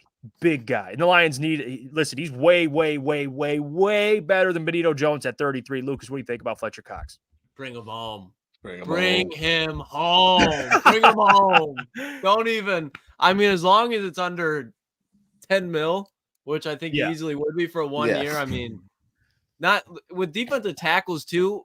With their fall off, it's not like, I know I just brought it up, but Calais Campbell was because he plays on the edge more. With Fletcher Cox, a lot of what it is with being a defensive tackle is being a big ass body and just being fundamentally sound so you can hold your leverage. Fletcher Cox can do that better than Benito Jones can. And to your point, won a Super Bowl. He's been a winner pretty much his whole career. He knows what culture is, and he knows what taking the next step to be in that Super Bowl is all about. Yeah, give me Fletcher Cox. Bring him home.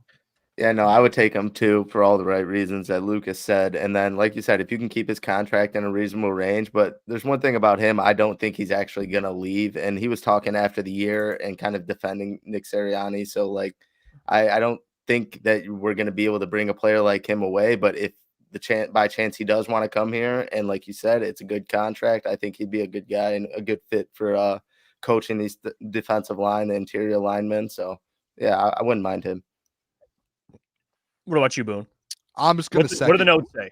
The notes don't really give much. I just wrote down his name. I just put in all literally in all caps. Cox. It literally says Cox, big fella, Mac times Cox. So what's going on in those notes? Aleem McNeil. No, dude, I don't know. I like my notes there. You guys saw them. I have good notes, but I'm kind of with Gentry too. I don't think he leaves Philly, so I don't even think it's like a question like will he come? And I'm looking at Spotrac or whatever, and it looks like he's in. I could be wrong. 2024, he's in Philly still. So unless I'm wrong, I could be. And I at least when I looked up available defensive line free agents, he is. But yeah, like John Fletcher just put in there, big Matt Cox, man. Like that would be an elite. That would be an elite duo. And you talked about, Jeff, you need someone next to Lee McNeil that's kind of on a little bit better than Benito Jones. I think he could be that guy. I just don't think it's realistic for us to sit here and be like, oh yeah, Fletcher Cox is going to come to Detroit. I would be shocked if that came across my phone right now.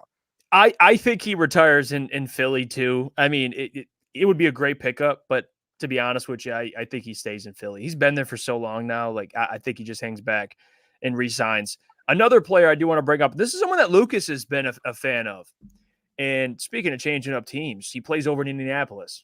Oh, Grover Stewart. Bring him home. Bring him home. He's a big man, and he affects the game. Like I was reading some things about Grover too when I was just like looking at some of the find a picture of him, or I'll send one. So the people can see the massive human being that this dude is. I'll put it up. I'll put it up in this. I'll show you. I got you.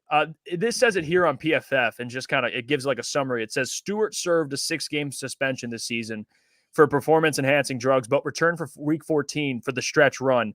On/off splits are largely noise, but Indianapolis ranked in the top half of the NFL in expected points allowed per rush with Stewart and dead last in the games without him in the lineup. Stewart's presence frees up rushers around him because he can take on double teams and he clogs up the middle. This is a Brad signing too. Yeah, like, I can already hear Dan Grove, Big Grove. Grove. He is 6'4", 313 pounds. Wow, 313. Maybe it's Destin. Dog. Destin. I'm telling you, bring him home. Boys, this man is just a people mover. This man allows Aleem to just have one-on-ones, allows Hutch to be able to get more pressure on the outside. And we talk about bringing Brian Branch and Iffy inside as well. Linebacker blitzes. He clogged it, baby. He doesn't put up much stats, but his impact in the game is if you watch Indy's defense, you're like, who is that? You're just like, who the hell is that guy? Like when he was a kid and he'd walk around town, he's the kid that parents would be like, you play ball? He's just a big kid that just looked like he did. Like, you play ball? All right, I'm in. That was Grover Stewart as a child. I'm in. Don't have to convince me. I'm in. I'm in too. How much will it cost? Not much, man. Like not much. He won't be cheap because like if again like GMs and stuff like that, like if you watch Grover Stewart, you know he's like that, but he doesn't have that big name price. So he might probably be like, he's not going to be like a $5 million type of player, but if they sign him for like a 3-year, $30 million deal, boys, people would be like, oh, but then when they see Grover Stewart and Honolulu Blue trotting out there next to Lee McNeil, they'd be like, yeah, Grover Stewart's a Detroit fucking Lion. And someone in the chat too said, like, you don't need another superstar at the D tackle spot. No. You need a Grover. You need him. Yeah. Big Grove. That's I would take him, but I'm pretty sure I read up on that, and I'm pretty sure he wants to go back to Indy. So don't even say that. Don't even say that. Oh no. But I would take him. That was my favorite out of the selection we had. I mean, look how like this dude. I mean, man, he is ugly. Dude, he's just massive. Hey, he is. I'm not even gonna, like that man. That man looks kind of like an uglier Sue, to be honest with you. But he's huge. Oh, wow! Huge. He's a massive human being. Guys like him, to Lucas's point, like you can't look at a stat sheet and like measure an impact like what he does. Like he frees up everybody else, and the Lions need another guy like that. Like they need a guy that can just free up space. That's what they ultimately wanted in Broderick. Yeah, absolutely. I mean, hopefully, we'll never know. Hopefully, with Broderick, they can take a jump. Maybe he's the Grover Stewart of the Lions. Who knows? Because Broderick's huge, man. He's like 6'5". He's a big fella. When you see him out on the field and he's just walking around the other defensive linemen and offensive linemen, he is way bigger. Dude, that's exactly what I was thinking. I'm sorry. Can you pull up the picture? His nose was fucking huge, dude. Can we get the picture? It literally took up like, dude, it was so big. He had a thick ass nose. One more time. I need to see hold on. Dude, but Booner, I swear, that's how I figured out who he was. I was watching the Colts game one time, and I literally was like, who in the hell is that? Because he was around like DeForest Buckner. Buckner's big defensive tackle. And then you're looking at him, you're like, this man came out the womb different. Oh, God. You guys just show the picture. Man, that man's got a croissant nose, bro. Like he is a huge, that is huge dude. I'm not saying anything bad because if he comes to Detroit, I want to be a Grover. I know, we're starting the Grover Stewart to Detroit bandwagon. No, I'll tell you right here, I don't want no problems with Grover Stewart. That's the real beef stew. He tells me to jump, I'll say how high. Like I don't want no problems with Grover Stewart. That man his nose is big as shit, but he's a scary human. Yeah. Scary human. He can tackle Alexander Madison with his nose. He doesn't even need a helmet out there. Yeah, no doubt about it. Dark Flame, he says, mentioning about Broderick Martin. He says Martin is 6'5" and 340. Oh my, big boy. He is dude. Huge. Luke, that's a big boy. That's a big boy. Yeah, that's no doubt. Next guy we're gonna move on to. We got through that Grover Stewart. Wow, it's a great one. The last one I want to go through, and I was gonna put some guys like a Justin Matabuke on here. To be honest with you guys, I don't know how you feel about it. We can talk about this before we get to the last guy. I don't see Brad going out and spending like Justin Matabuke money, like Chris Jones money. I think it don't depends. I don't see it. I don't see it. Maybe I'm off on that. I'm gonna tell you this: he's gonna spend money on someone. No, he's going to spend money on someone. It's either going to be a corner or a defensive lineman. Yeah. It's going to depend on his first round, who he likes in the first round, and kind of that situation and who he feels he's more comfortable position-wise to kind of go get. So, Jeff, he might go out and spend on a defensive lineman. He might. Or he might go get a corner. But he will. There's going to be someone on this defense who gets some money, and I'm sorry, man. Shannon does. Shannon's nose kind of distracting. Yeah, it is. Like when him and Ocho are just spitting ball and like they're just spitting. Yeah. I'm like, dude, like I just lock in. I'm like, Jesus, Shannon's nose, man. Sorry, Booner. But I agree with what you were saying. To be honest, with you. I was. I don't know if you heard. No, I was listening. I just put up the comment. It was funny. But you think he'll spend money on somebody? The biggest no on the show? Jeff for sure. Oh Jeff, yeah, I mean, I'm Italian. I got a big I'm looking around. I'm like, I think Jeff's got a. Yeah, I'm Italian. Him and Grover. Yeah, I mean, I think we're all Italian here. Yeah. Are you Italian, Lucas? Don't tell Jeff that. He'll start busting out the tattoo. Jeff, what are you talking about? What are you guys talking about? Yeah, Jeff right by my bathroom. Yeah, I'll start gatekeeping. Yeah, he's gatekeeping being Italian. No, I'm kidding. Remember, I first met Jeff. He was like, "I'm Italian." I'm like, "Oh, me too." No, you're not. I was like, "Whoa, dude." How Italian are you? I did not say that. That is you're not. You're only Italian if you have to go through me first. He's like, "Where's your tattoo?" I have to baptize. He's like, "Are you Italian?" I'm like, "Yeah." He's like, "Are you sure?" I'm like, "Where's it at? Where's it at?" You're like, "Oh, all right, dude. Yeah, you got me." Yeah. Well, I don't even know where we're going. We just got off track. Leonard Williams. Oh, okay. Yeah. Thank you, Mike, about that. Last guy I want to mention, Leonard Williams. He was traded to the Seahawks. I don't know what kind of price tag he's getting. I don't know what kind of price tag he's going to command. He's not like, he's okay. He's good, but he's not just a Matabuke, like the top of the edges in this free agency, or for Matabuke, it'd be the defensive tackles. Where are you guys at with Leonard Williams? You interested or not? Leave it. I'm okay. I like it. Again, if it's cheap, he was one of the guys I wanted at the trade deadline to Brad make a move for. So I have all the same opinions. When he got to Seattle, he did make a difference for him defensively. So if they brought him in there, the man, he's similar to Calais Campbell as far as how fucking big he is. He's damn near 6'5", 6'6". I know Calais is 6'7", but still, he's another guy that you can put on the interior or on the edge if you need to. So as long as it's not huge money-wise, I'd be all in for him. Yeah, I would be too, but I'm not too sure if this is true or not. But didn't he miss time like towards the end of the year with Seattle? Was he kind of like in and out? Played in 10 games total. Yeah. Oh, yeah, actually, no, he played. Actually, no, he didn't miss time. He's the first ever player to play in 18 regular season games. Okay, maybe I'm thinking of someone else then. But either way, if his contract, I was going to say either way, if his contract was favorable too, like Lucas did say, he's versatile, can do a bunch of different things for the offense or the defensive line. So I wouldn't mind it. You got to get someone. It's just like if Jeff said, are you going to be a big spender, or are you going to kind of get one of these guys that's going to kind of meet you in the middle and show you some pros that they can bring? Yeah, Leonard Williams is a guy too who he's gonna sign with a team that's gonna contend next year. Like, at least he has a feeling that he can, whether they do or not. And Detroit's gonna probably be on that list, is my guess. And I think Brad, that's a guy that Brad will look at, a vet. I do think they bring a vet, and it depends on who it is. And I think Leonard Williams is probably going to be on their list of guys to just look at and go after, depending on the price and kind of what everything else comes down to. But I wouldn't be surprised if he gets brought into Detroit, to be honest. And he's a dog, dude. Like he is a dog as well. So, and he's had some good years in the NFL too. Like he had a season with 11.5 sacks. Mm-hmm. Like he's produced. Now that was years ago.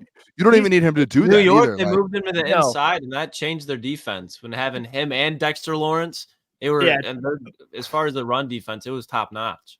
Yeah, and again, real quick, Drew asks, Crunch Time Apparel coming soon. Drew. On the way. Yeah, like the stream real quick for it as well. Drop a like in the stream, share the stream. Absolutely. Please do that. Tell a friend to tell a friend. You know what I mean? Like that kind of thing. Tell a friend to tell a friend to tell a friend. Just that's all you got to do. But for Leonard Williams, I like it. I don't think it'd be like I think it'd be kind of cost effective, to be honest with you. I don't think it'd be like a huge, breaking the bank signing. And I think he could be productive. Any player to come help Hutch, sign me up. Like I'm cool with it. And if you're going to draft another edge rusher, like, yeah, I'm cool with that. I'm cool with that. Lucas. Oh, I know what he's laughing about. Yeah. For sure, Jeff. Yeah, 100%, Jeff. 100%. Oh no, no, you're not doing the Jeff to Jeff. That ain't gonna work. 100%. Nope. Jeff. Don't do that. Now you got it. Oh, not, are you not? Is it not? You can't. One of those. Like, what's the comment? What the hell is it? It's an iKing comment. It's an iKing comment. iKings we just can't put up on the screen. We love them. We admire from a distance, but just for the time being, we just have to be those a little safe. So those just are we let iKing do his thing. Gary makes a great point. Romeo had 11 sacks. What's the key word? Had. Yeah, that's actually fair. That's what Jeff thinks about all the time. That's why Jeff wants Romeo back so bad. He had 11. Boy. He loves it. No. Bring back Charles Harris, too. He had 7. Bring him back. Why not him, Jeff?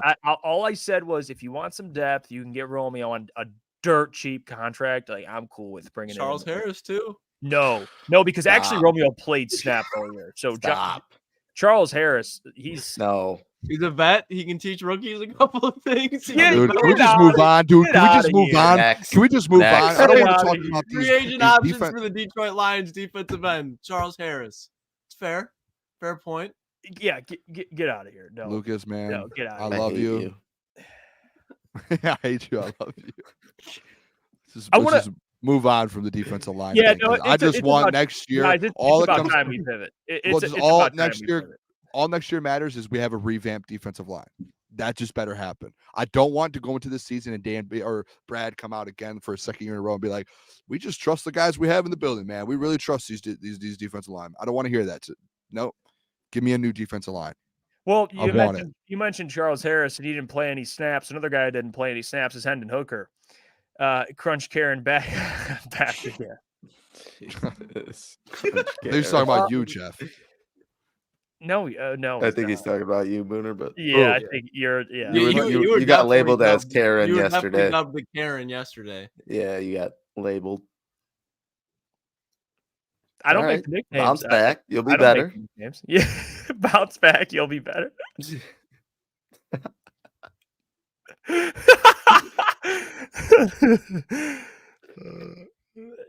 How you feeling, Boone? Can you guys hear me? I think I froze. Yeah, no, you're good. Speaking I froze for a second. My bad. Speaking of Lions players that didn't play a snap, Hendon Hooker didn't play a snap, and I want to show you guys some footage here because. Oh, here we go. Roll the tape. Here we go. I'm gonna show you some footage of Hendon Hooker, number one, speaking to the media at the end of the season, which we didn't play on this show. And then I'm also going to get a quote because Teddy Bridgewater officially retired, obviously, and he's going back down to Florida to coach high school football. But Hendon Hooker and Teddy Bridgewater are going to be working in the offseason together. What's up, Booner? Can we just do real quick? I know we're over halfway through the show. Can everyone just hit the like button for us? Okay, yeah. Okay, Boone. Okay. If you're watching right now, it helps us push the show out. Just hit the like button for us. And if you haven't subscribed, sub, all of that, just want to take a quick break just to let the people know. Get a membership. Hit the like button, though. Take a second. Do all that shit. Hit the like button and sub for us. Let them know. When you hit the like button, it pushes us out there. And I mean, we're out here fighting for our lives right now. So we are out here. This is from Jenna Trotman, who does great work, and I got this video from her. This is posted at the end of the season. She was talking to Hendon Hooker, of course, and this is the clip. So let's check it out. How much have you grown just being in the position that you were in this season? I've grown a lot, grown an awful lot. Just from coming in, not knowing what to expect, especially with my knee and rehabbing that, and not knowing when I would be 100%. To actually being 100% and continuing to learn the playbook while not taking physical reps, which is a little awkward because even growing up, you still take physical reps. That's how you learn plays when you're growing up. But being able to be with Teddy and Jared and ask them questions, and they never hesitated to help me. And I know J-Mo through injury said being away from football made him so excited to come back. Mm-hmm. That plus everything you witnessed this year with just how special it was. How excited are you for next year and just being full go? Yeah, very excited. It's been a dream to be in this position, and wouldn't want to do anything to jeopardize not being in this position. But I remember my first practice being able to take scout team reps. My palms were sweating. I was so excited to get out there. I had to calm myself down. Dog. I'm gonna be and listen. I think the Lions. I know some people it's like one or the other. They got two good quarterbacks. I mean, they have Jared who's playing at a Pro Bowl level, but I like Hendon a lot. Like he's in a perfect like Booner. You mentioned this earlier with the situation. We mentioned the discussion. He's in such a great situation, and he gets the rest. He gets to learn, get healthy, learn the playbook, get used to the NFL. And he will have eventually, and if Jared's here or if he's not here, regardless, if he does play, and if Jared goes down, I think Hendon's going to be the backup this year, next season. For sure. So if Jared goes down, God forbid, like Hendon will have that. He's older, which was a knock on him coming out the draft, but that means he's more mature. He's going to be ready to play. And I think you'll see him in preseason. I think he's going to impress a lot of people. I don't think it's a thing where like we've said it on this show when we first started. He's like Jared Goff's going to be the quarterback for the next 2 seasons at least minimum. Yeah. So like it comes down to if there's an injury, like Hendon Hooker, like if you have a guy, and that's why you draft quarterbacks all the time in the NFL, especially when you have like a legit franchise, and it's because like if your quarterback gets hurt, you want a guy who can back up and potentially even like as bad as it is, like you get to look at Hendon Hooker if Jared Goff ever goes down, and you could be like, hey, that could be a franchise guy, and that's kind of the potential you see out of him to where he does have all of the different skill sets that you look at in a quarterback and kind of go through that, and like the mobility, the arm, the mental of it. He has all of that. He's a leader. We saw that at Tennessee. So that's where I'm at a little bit with it, to where it's, hey, you do have a pretty good backup kind of waiting in the wing of Jared Goff in case something does happen, or and say Jared only signs like a 2-year extension. You have something there to kind of back up when it comes down to it. So, I mean, you seem very excited after that video, Jeff. I'm not like, oh my gosh, because I know he's not going to be our quarterback the next year or two. But like, I'm like, yeah, that's like, we have a good backup. If something bad happens, or you have to move on from Goff in the next couple of years, you have a guy like Hendon Hooker ready to go to be safe. Yeah, I'm still excited to see him in preseason. Obviously, I'm not like raving, or I hope that we see him in any parts of the regular season, God forbid, next year. But it's still exciting to see that you do have an up-and-coming quarterback that may have went in the first round if he hadn't got injured in college. So I still think it's exciting, and it's really good for him just to be able to learn behind Teddy this whole season. And then obviously now he has this off season where he said he's going to go work out with Teddy, and he's still got another year under Goff. So I'm just interested to see what he does in the preseason. Hopefully he can show out for us. We got something, kind of stashed away for when Goff's time does run out. Yeah, and I'd be interested because I saw a comment in there saying even Hendon is trade bait, man. If he shows out in the preseason, that might not be a player that you want to trade away, especially because we talked about it before. But after Goff gets that contract that we think he's all going to get, there is a very high potential of regression happening. And with Jared Goff with no mobility and where the NFL is going, that can get ugly. And you have Hendon Hooker with fresh legs and with the ability. I don't think he's going to be like Lamar Jackson, but he brings things to the game that Goff can't. I'm just being realistic. Lucas in the just long went run. back to last offseason, like that. Jared Goff regrets. Can we just get over that? I'm like, saying let's in stop 3 saying that every years. offseason. I'm saying in 3 years, like at the end of his contract, like that's inevitable in my opinion. Yeah, I just don't want to hear that every offseason. Like, we go to the NFC Championship. What if Jared Goff regresses? I said at 3 years towards the end of his contract, when I think he'll have some regression at the end of his contract. Okay. You clarified that better.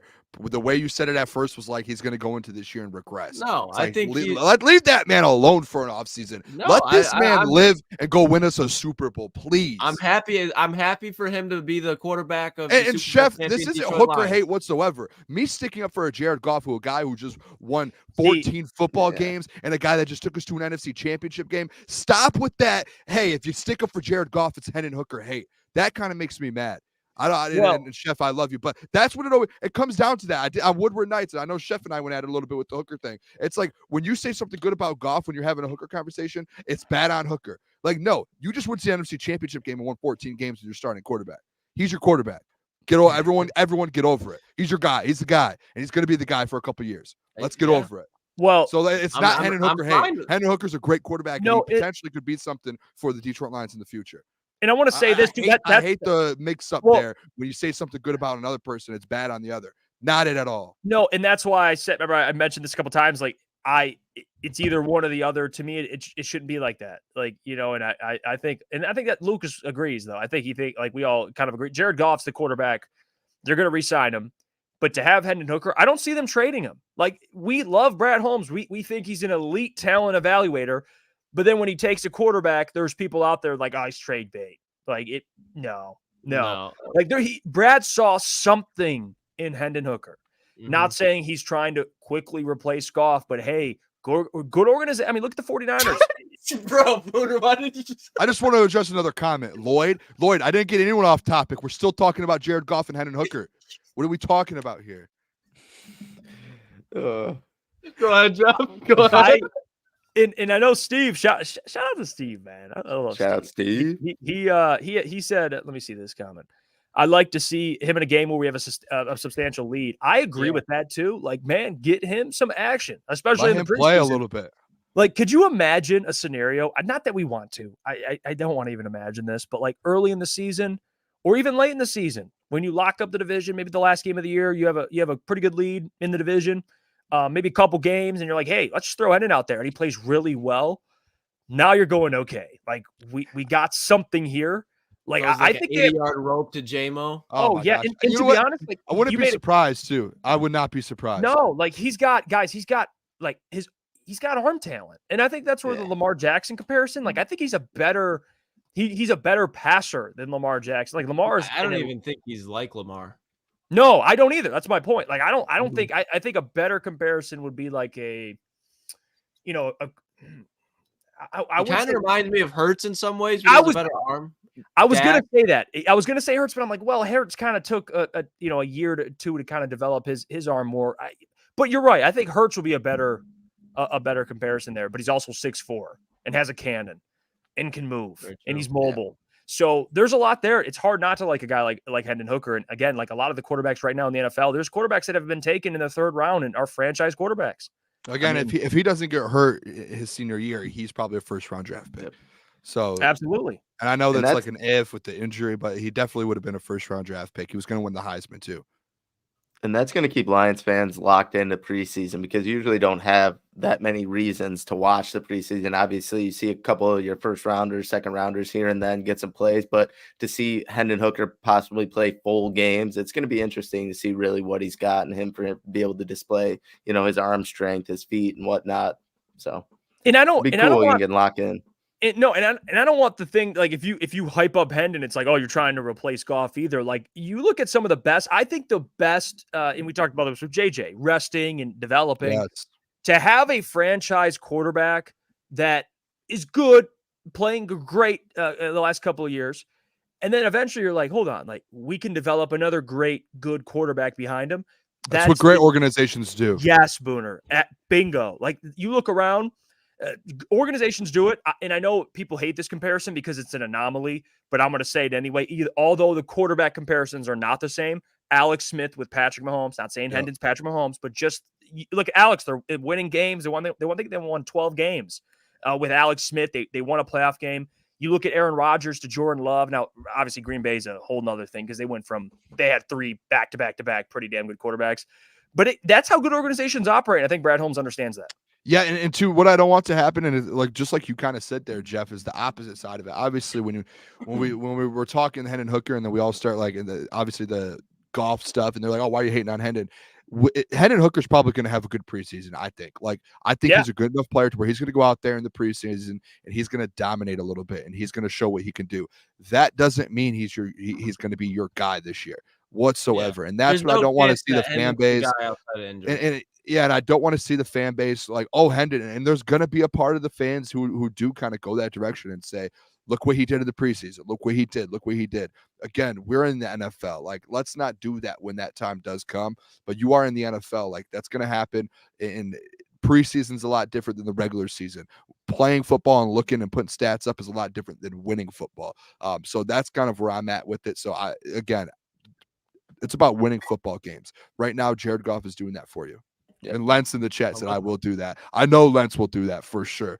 I can already picture in my head the conversations having with Lentz about that. In real quick, I want to go over and transition because Corey Woods put this out. Shout out to Corey, man. Like he's a real one. And he posted this. Max Crosby is in LCA for the Pistons Clippers game. Oh, God. He's in the building. Wow. Why? Hey, and I'm not mad at it. But Max, there's a lot of things he could be doing. Yeah, he must be pretty free on this Friday night.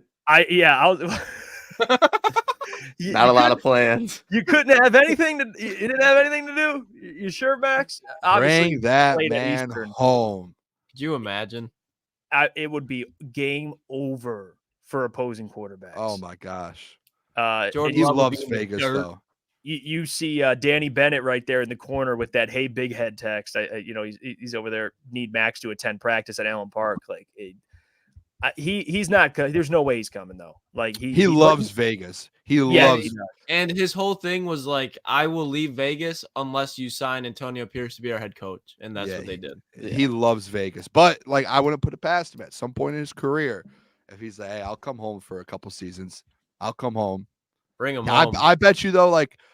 He would have loved to have been a part of this Detroit Lions team in the NFC Championship game. He would have loved that. Yeah. Well, hey, can you pin Megan's comment on here, Jeff? Yep.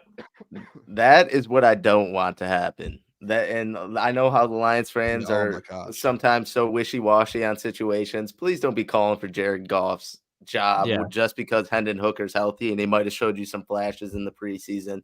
Like, obviously, I mean, you kind of seen it with the Browns this year. Like, everyone was hyping up DTR after he had that one preseason game. And then once he got in at game speed in the regular season, he threw out 3 picks and looked awful. So slow it down with that. There will be some bad games, some bad plays from Goff, but there's no way the NFL. You should be calling for his job. There's no way. Ryan Lentz, you're one of the people. So yeah, just don't do that. And I'll tell it to you right now, it's going to happen. Like, you remember the stretch this year, Mike, where he had turnovers, Goff was turning the ball over. All I saw was Hooker, start Hendon Hooker, start Hendon Hooker. Don't do that. I went back and looked at some former tweets of some people that we're pretty close with, and a lot of people talking about Hendon Hooker. There's a lot of people on Twitter that have big followings, and that I went back and looked at some old tweets about Jared Goff. And when Jared Goff went on that little bad stretch of football, which every quarterback in the NFL does in the season, goes on about a 2 or 3 game stretch where they struggle. No quarterback's perfect unless they win the MVP. A lot of people halfway through the year when Hendon Hooker got activated were like, it's this guy's time. This is the future. Stop it. You kind of, when I went back and looked at the week of the NFC Championship game, and I went back and looked at some receipts, a lot of people that I have in my head now that I may or may not have respected before. They're not welcome on the Booner path, are they? No, and I'm like, I kind of lost a little bit of not respect, but what's it like? I don't trust what you say as much anymore. Yeah, and that's always going to be there. I mean, you got a shiny. You lost trust in him. Yes. And that's fair. Speaking football of IQ went from 90 to about 50. He lowered the Booner football IQ. It was lowered. Theirs was, yes. Oh, theirs was. Okay. Theirs was. All right. I would say Booner. Okay. Don't let it affect yours. Yeah. No, mine. Hey, I would love to do rankings in here. And I said it to Jeff the other day. We were on the phone. Little flex here is a friend here. Lucas wasn't even around, and I told the serious conversation. I said, I think Lucas might have the best football mind in the state of Michigan when it comes to people on like air and stuff, personalities. Shout out Lucas. So I would give Lucas a 99. Can't go 100 though. 99. Yeah, the guy's nickname is literally the ball knower. Like that. Shout out Louis Riddick. Yeah, everything I know. Yeah, Louis Riddick. That would be Lucas would probably faint. That's my dream guess. Like Booner's Dan Campbell, Louis Riddick is my Dan Campbell for Booner. Like I can just listen to like Louis Riddick takes to like that's what I fall asleep to sometimes. You see, he's calling the Super Bowl over in Australia. Him and Dan Orlovsky. And I fall asleep to. I'm about to get a VPN and hook that up. Yeah, the Australia feed I think is Dan Orlovsky and Louis Riddick. Oh, like with those two, dynamic duo. Yeah, there's someone else with them. I can't remember who it was. Chris Fowler was the third guy. He's good too. I'd have to see his face. Chris, he's a college football guy, really. Yeah, I think he does like the Rose Bowl. I'm pretty sure every time. Yeah, I probably know who it is. I just don't know. Mike, who would be your dream guest? You already know mine. It's J-Mo, obviously, man. I've been if you watch the pregame shows, the Lions pregame shows that us four did on a network that must not be named. Yeah, I was always a big J-Mo guy. So having him on here, being able to pick his mind, that would be top tier. But I do like St. Brown too. Yeah, Saint's my favorite player, I think, on the Lions. So I'd probably my friend. Me and him are friends. Okay. J-Mo's I knew that. Booner's confirmed. Connections. That is you can't confirmed. take that away from Booner. Don't. It is confirmed. He knows who I am. He said my name. Hey, Booner. Not to me, but to other people. He knows who I am. Very confirmed. Damn. I see. I had a little bit there. I could, I was sharing my favorite player. Booner just said he's my friend. No, he's my friend. Okay, you know what? I'll throw. I'm not gatekeeping. No, that could be your guy still. No. My jersey. I'll just throw it all away. I'm just letting you know. Maybe we can make that happen. All right, Booner. Work your magic. Can you do that for me? Yeah, make it happen, Booner. You're his friend. You can make it happen. I'm a St. Brown sim, dude. He's down in Orlando right now, so it's tough. But we could maybe in the offseason. Are you texting? What are you talking? No, they FaceTimed last night, and Amon-Ra FaceTimed him. Booner didn't call him. Amon-Ra called him. Oh yeah, he called me after the dodgeball game. Oh yeah. Did you tell him to do that dance with Baker? No, I told him to stop dancing with other quarterbacks. Oh, all right. Wow. And he said, fair enough, Booner. Yeah, he's a part of the Booner path. He said, fair enough. Yeah, he said he listened. He's like, yeah, you're right. I shouldn't have done that. My bad. Real quick, we were talking about Hendon Hooker, a player that hasn't started for the Lions. I'll tell you a player right now that shit would start immediately upon arrival in Detroit, and that's Zach LaVine. You guys see these rumors? Zach LaVine. No, I didn't even know the Pistons still were a foot or basketball team. Dude. Guys, I give up. I don't know. I mean, I forgot all about the Pistons. No, I really don't. I really don't know. Did they win tonight? Let's do an update. I don't know if they played. Did they? Yeah. I guess Max Crosby was there. Guys, no, they did not. Sorry. The Pistons lost again. I texted you not to bring that up. I texted you that. I'm Me? Just kidding. No, I told you to keep that quiet. I said that. No, shout out Spenny, by the way. Rip. Yeah, shout out Spenny. Zach LaVine is not the solution. He is not the solution. He is not. The Pistons. He doesn't move the needle. He doesn't. He moves the needle. Can I ask a question about that? Where it's like, oh yeah, future's bright. Well, if there is a trade, is it like, is he on a contract already, or is it just like what is? I believe he is. Like? I believe he is. He's on a multi-year deal already. But like, to me, Zach LaVine on a championship team, he's like, he'd probably be on a championship team. He'd probably be your third option. And he would come here and be your second option immediately. Like that's a problem. The damn championship with Zach LaVine on your team. No, but either way, if not him, then who? Like who's actually going to come Caruso, here? So, bring me Caruso. That's who I want. Change the culture. Someone's going to have to. Alex if Zach LaVine actually wants to play here, you should go trade for him. That's my bid on it because we are fucking awful. Depends. Who cares? Guys, you know it's bad when Twitter's going crazy over Lions players being at the game. Like that's the attention. Like they're there and the screen's like David Montgomery, Anthony Pittman's at the game. And like the Pistons are down 20. Like Anthony Pittman's at the game. Anthony Pittman. Remember when they put out a thing where like, yeah, we want the stands to be rocking like Ford Field this year, and all the Lions coaches and players are like, yeah, we'll be there. We'll be there. And all they're like, the fans will be there too. Anthony Pittman. Anthony Pittman had more eyeballs. There was more eyeballs on Anthony Pittman than there was anything happening on the court. Can we just take a moment to just backtrack a couple months back when we went to the season opener and we left the season opener going, hey, this team might be it, fellas. This might be it. And all of us, we were in a group of people. Don't put me in that conversation. Gentry wasn't with us. Don't put but me there in that was a whole group of like 6 or 7 of us that all looked at each other walking out of LCA going, boys, this might be a team that makes a run. Like, this is good football. This is a good basketball team. And then they lost like 28 straight after that. You guys fell for the trap. They lost like 28. That was like the only win they had for like 28 games. That's the most bamboozled I've ever been in my life. You fell completely sold. Dude, they looked so good that night. Those first 3 games were pyramid schemes. They looked so good that pyramid night. Scheme. Oh yeah, that I put money on them. I put money on them to go to the playoffs. I won a couple of parlays in the first 2 games. I cashed out. Okay. For what? Within a week. Like, dude, I put money on them leaving LCA. It was like plus 1,800 for them to make the playoffs. I was like, dude, the value of this, man, after what I just saw. That's where they get you. This is great. That's where they get you. And then I watched the next 2 games, and I was able, after the 2 games, I was like, oh, this team's bad, dude. And then I was able to cash out. I made all my money back. I got cashed out for the same amount. They need Reggie Bullock back. I should be banned from betting just for that, though. Bring back Reggie Bullock. Get your Reggie Bullock. I'll tell you what. It's the same thing every year for the Pistons. I think I'm out. They just keep pulling me back in. That's how that works, dude. I don't even want to watch a Pistons. I haven't watched a Pistons game all year since we went to the game. They keep pulling me back every year. I'm like, hey, like 2-1. We're at the home opener. We're like, yeah, like Lucas.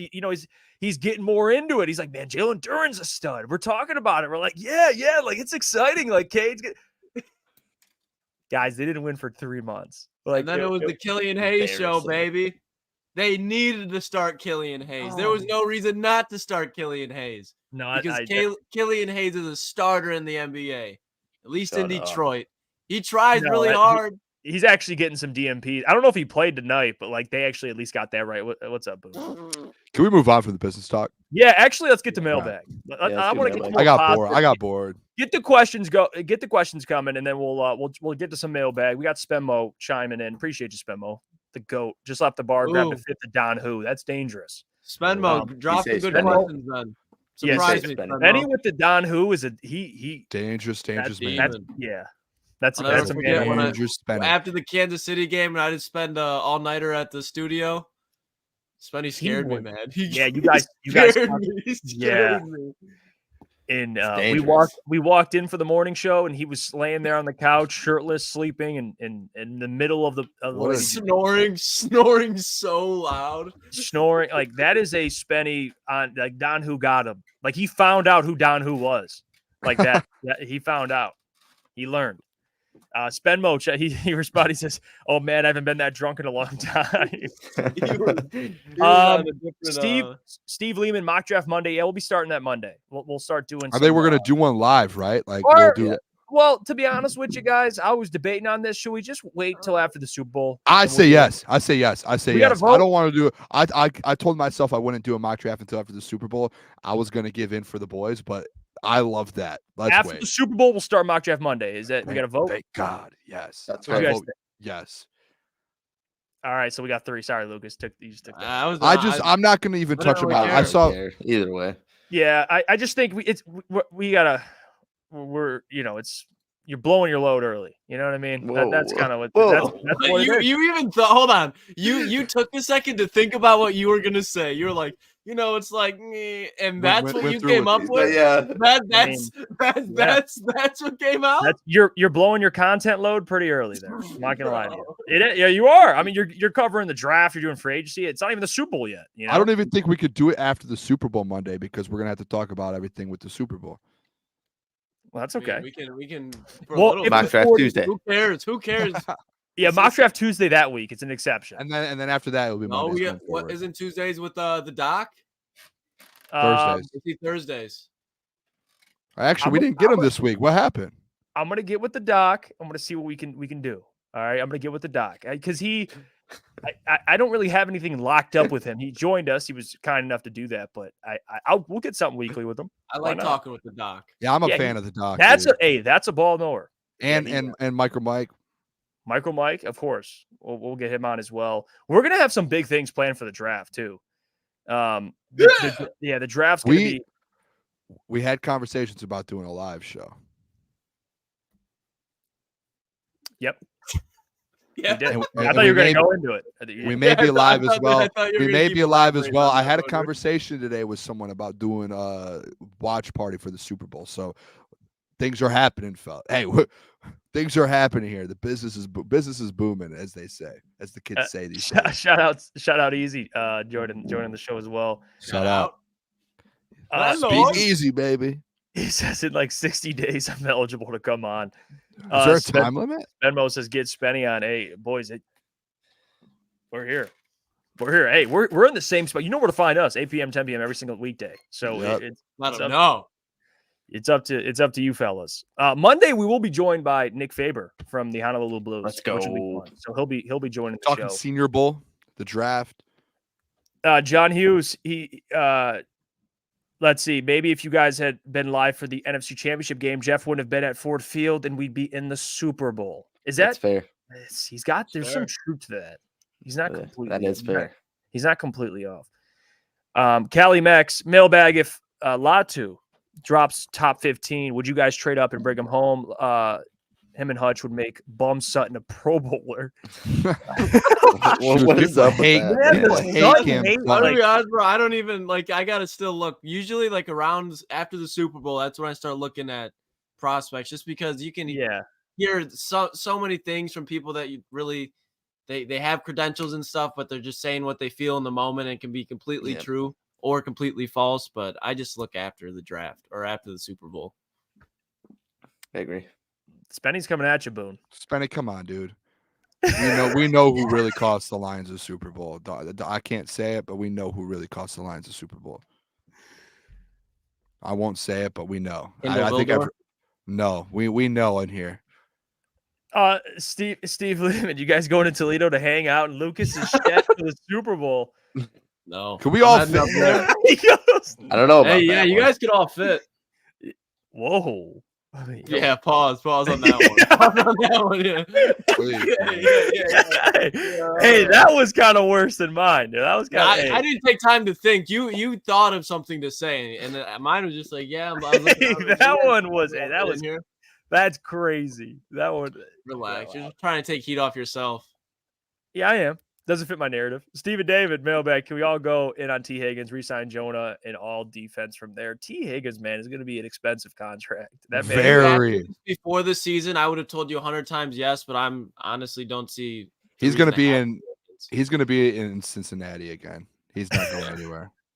Yeah, I think I would rather have Mike Evans on like a shorter term deal. Like if he's doing, if he's doing that 1 year, whatever Lucas said, 1 year, 30 million or whatever, I would take that over T. Higgins because T. Higgins wants long term staying away. I would love Mike Evans, dude. If I don't know what the price is going to be a lot, I would love Mike Evans. It will not happen, but yeah, I mean, he would be.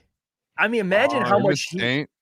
Yeah. Oh, yeah. And then you got J-Mo and like Laporta. Josh obviously wouldn't come back, but no, I still think you can bring Josh back. Let DPJ walk. Bring back Josh, Khalif. Stacked room, dude. That is a stacked weapons. Room. Weapons, Booner. Weapons on weapons on weapons. Brock Wright. Don't forget about him now. Brock Wright, James Mitchell. Don't forget about him. Let's see. Jonah, mailbag. Popular opinion, baby. the Lions were undefeated in the playoffs when Jeff hosted a certain show every morning. Yeah, we're not going to talk about that. Yeah, that's part of me. That's part of Spencer saying that I lost the Super or cost the Super. It wasn't on me. Well, hold on. Well, I'll just say this because we're on here, they're going to win next year. Yes, we bring the good energy, the good juju. Don't worry, the Booner path will not be interrupted next year. I will guarantee that one. Booner's laying the foundation. You know, we're building the foundation. It's coming. Easy, actually. You know what? To Easy's the easy path. Did you see that one? No, I didn't. It's gonna get him fired up. No. Yeah, I do get fired up about that. This is the easy path. All right, no. Booner, your thoughts? You're gonna get Booner mad. Don't do that. Just attach on to something with me. Come on. I'll take Booner. you for a ride here. Oh, okay. You know what I mean. What is going on with the boys tonight? I mean, you guys have bad thoughts. Like if you think about it in a normal. I mean, come on. What do you mean by that? Chill. We got take you for a ride. What do you say out here? He said attach yourself before that. And then we got Lucas says, shout out Anakin, by the way. And then, you were the one that kicked it all off. John. And then I said, you blew your load too early. It's just there's a lot going on. All right, that one was tough. Just have a conversation. Gentry's just disappointed. I know. I am disappointed in all of you. You could never catch. You could never catch Gentry slipping. Like he's just not. I slipped a few times, but it's on Big D. Oh my God. Yeah, right. So, throw a flag. Throw a flag on the play. Yo, Big D energy. The show 11 to 1. We got his ass. That might have been the worst one yet. That was the worst one. I fucked up. I got you. We're disappointed in you. That little segment there of you going, I haven't slipped. Slipping on some Big D, Gentry. Yeah. Now we know where you were. Were you really in Florida? Were you really in Florida? I was good. Oh my God. Florida was awesome. I don't know why I came back. The timing of that's the best timing of all time, dude. I feel like that guy in that clip, like, who do you think you are? I am. Like I caught myself saying the show name. I was like, bro, what am I doing? Just disappointed himself. I'm like, bro. Lions fans ask, who's winning the Super Bowl? Go around, make our picks. He's trying to switch it. Yeah, he's trying to switch it. Hey, real quick. Dude, that was so bad. That was so bad. Oh my God. That was horrible. Hey, before you know what we should do? I should go back and clip like the audio of each of us and then get it on Like kind of like what JB did to me. You know what I mean? We got to clip that for sure. right? We get a soundbite. I'll get Booner. I'll take you on a ride. I'll take you on a ride. Gentry, man, that one was the fact that you did it. The fact you did it while you were explaining that you didn't slip up at all yet was like that's just. Oh, that was so funny. Oh, dude. Chef, the pause pod strikes again. Yeah, that was a tough. Like that was like a 20-minute stretch. It wasn't our best. It wasn't our best performance. Everything we all said will be better. Felt like we were just a tag. We'll be better. Felt like it was a tag team, and we like planned that and wrote the script out, and it just happened. Like that was unbelievable. Oh, here we go. Steve Lehman. BMG, should Larkin have been chosen over DeBrincat? I think so. I do. Larkin's been the best player on this team. Obviously, he's missed some time. Honestly, I would even have liked to see Lucas Raymond up there. He's kind of been one of the sleepers throughout this whole season. So I do agree. I think Larkin should have been, but I'm not disappointed by any means because DeBrincat's first season here and obviously a lot of hype around him coming. So they both deserved it, I guess you could say. That's elite, Lucas. Well spoken. Yeah. Well spoken. That man. Hey, that was elite BMG, but that was elite TD work getting that man set up. I'm not gonna lie. I zoned out. Had no clue what just happened the last 30 seconds. All right, Booner. It's all right. I was reading a comment and I was trying to keep up, and then all I heard was that well spoken. Let's see. Jesse Adams Mailbag, with the Lions getting new uniforms this upcoming season, what player's jersey are you getting on leading Gibbs / Branch right now? Thoughts? I got a St. Brown jersey. I want a Brian Branch jersey, or actually Panay Sewell. That's who I want. I want an all white Amon-Ra St. Brown jersey. I got a Gibbs one, and it was after I went to get a Laporta one, and they were sold out. So I definitely got to lock down a Laporta one. I got Hutch. I want JMO. JMO, send me one right now, please. Please. Yeah, Panay. I just want Saint. Have him sign it. It would be. Panay would be cold. Because you don't really see that many Panay Sewell jerseys. You really don't. No, Penny's got one. Spenny and Easy, they literally wear it every game. No, but I'm saying like if you go to like a game, like you really don't see Panay Sewell as much as you should, in my opinion. That's fair. Like you see more Goffs than Panays. Ryan, more Amon-Ra than Panays and Hutch than Panays. That's a common theme with Ryan. Yeah, he's consistent. You got to give him. That's fair. He's consistent. Callie Max Mailbag. If we draft a kicker, who's your guy? We don't have the kicker data. Matt Prater, bring him home. We'll get into that. That's a kid from Alabama. Yeah, he was booting him in the playoffs. He was I think he's at the Senior Bowl. I heard he's been kicking it really well. ETN, what's more likely to happen? The Pistons winning the NBA Finals or me getting a girlfriend? Well, it's definitely whatever if you have Pistons in NBA Finals in the next 10 years, you're going to get a girlfriend. ETN. Just think about it like this: the Detroit Pistons, how many shot attempts are going to be in that stretch until they get to the NBA Finals? And if you take that amount of shot attempts with girls, you're going to land way more shots than the Pistons do. That's a W. Bar. See, he's getting a W. Klotz, don't you got a date? You're getting a girlfriend. I do. Saturday. You got a date tomorrow? Tomorrow, yeah. Look at you. Listen to Proud this. Of you. Listen to this guy. Shout out. Proud of you, Lucas. Do you he's like a dog? Do you see this guy? Like, I mean, come on. This guy's a dog. This guy's a dog. Okay. He barks. Where are you gonna go? Toledo? Somewhere in Toledo? Yeah, probably. It's a nice little sushi spot called Nagoya. That's where you're going? You take it for a ride, or just attach it to something and take him for a ride. Have her slip on the big D. Fuck you. Oh man. Slipping on the big D. That's a bar. We gotta get that. Can we get it? Hey, can we make a graphic template with Gentry slipping on the big D? No, you better chill, Jeff. I'll bring all mine out of the. No, don't do it. No, please. Okay, we're good. You don't know how much I got saved up. Jeff right now is just so excited that it wasn't him. Like that has the worst one. He's like overplaying it now. Me and JB, we got some stuff. Oh yeah, you guys got like dirt on me. Like if anything ever happened, like those pictures you got, man, like they're ugly, rough. Like awesome. you obviously, I mean, you did work with me, so you would just take me. And you know what's funny? Mike could, sit there and make me look great, right? He'll take these little photos of me looking awful and just send them to me. Just be like, here you go, bud. Every day. Here you go. Here you go. Douchebag. What a douchebag. What the hell is this? What are you laughing at? Oh, we did it.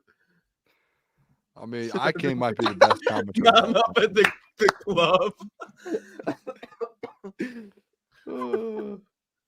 I love it. When Jeff is talking, dude, he'll like go on for these rants and he knows he's like trying really hard not to say anything bad. And you could just tell, like you like that That's whole why I wasn't even saying a word right there. I was like, I didn't want to fuck up again. And he like Jeff like tries to talk, and when he's like thinking about everything he's saying. He's like, it's the best, dude. Hey, funny. That you gotta think like that, especially when you're live. By the way, live every day of the week, 8 p.m. to 10 p.m. Don't forget it. Don't forget it. And we appreciate hit that like button too. Yes, best four in the city right here. Hit that like button, subscribe if you haven't already. If you are, well, we love you. If you're not, well, please hit it, because 50% of the viewers that tune into these videos are not subscribed. Fun fact. So that is please just a do fact. that for us. We appreciate you guys, man. Seriously, have a great weekend. We'll have content planned all throughout the weekend, so stick around for that. And of course, on Monday we'll be back 8 p.m. to 10 p.m. live weekdays. It's crunch time with the fellas, and we'll see you guys. Have a great weekend. Deuces. Love you guys. See you later.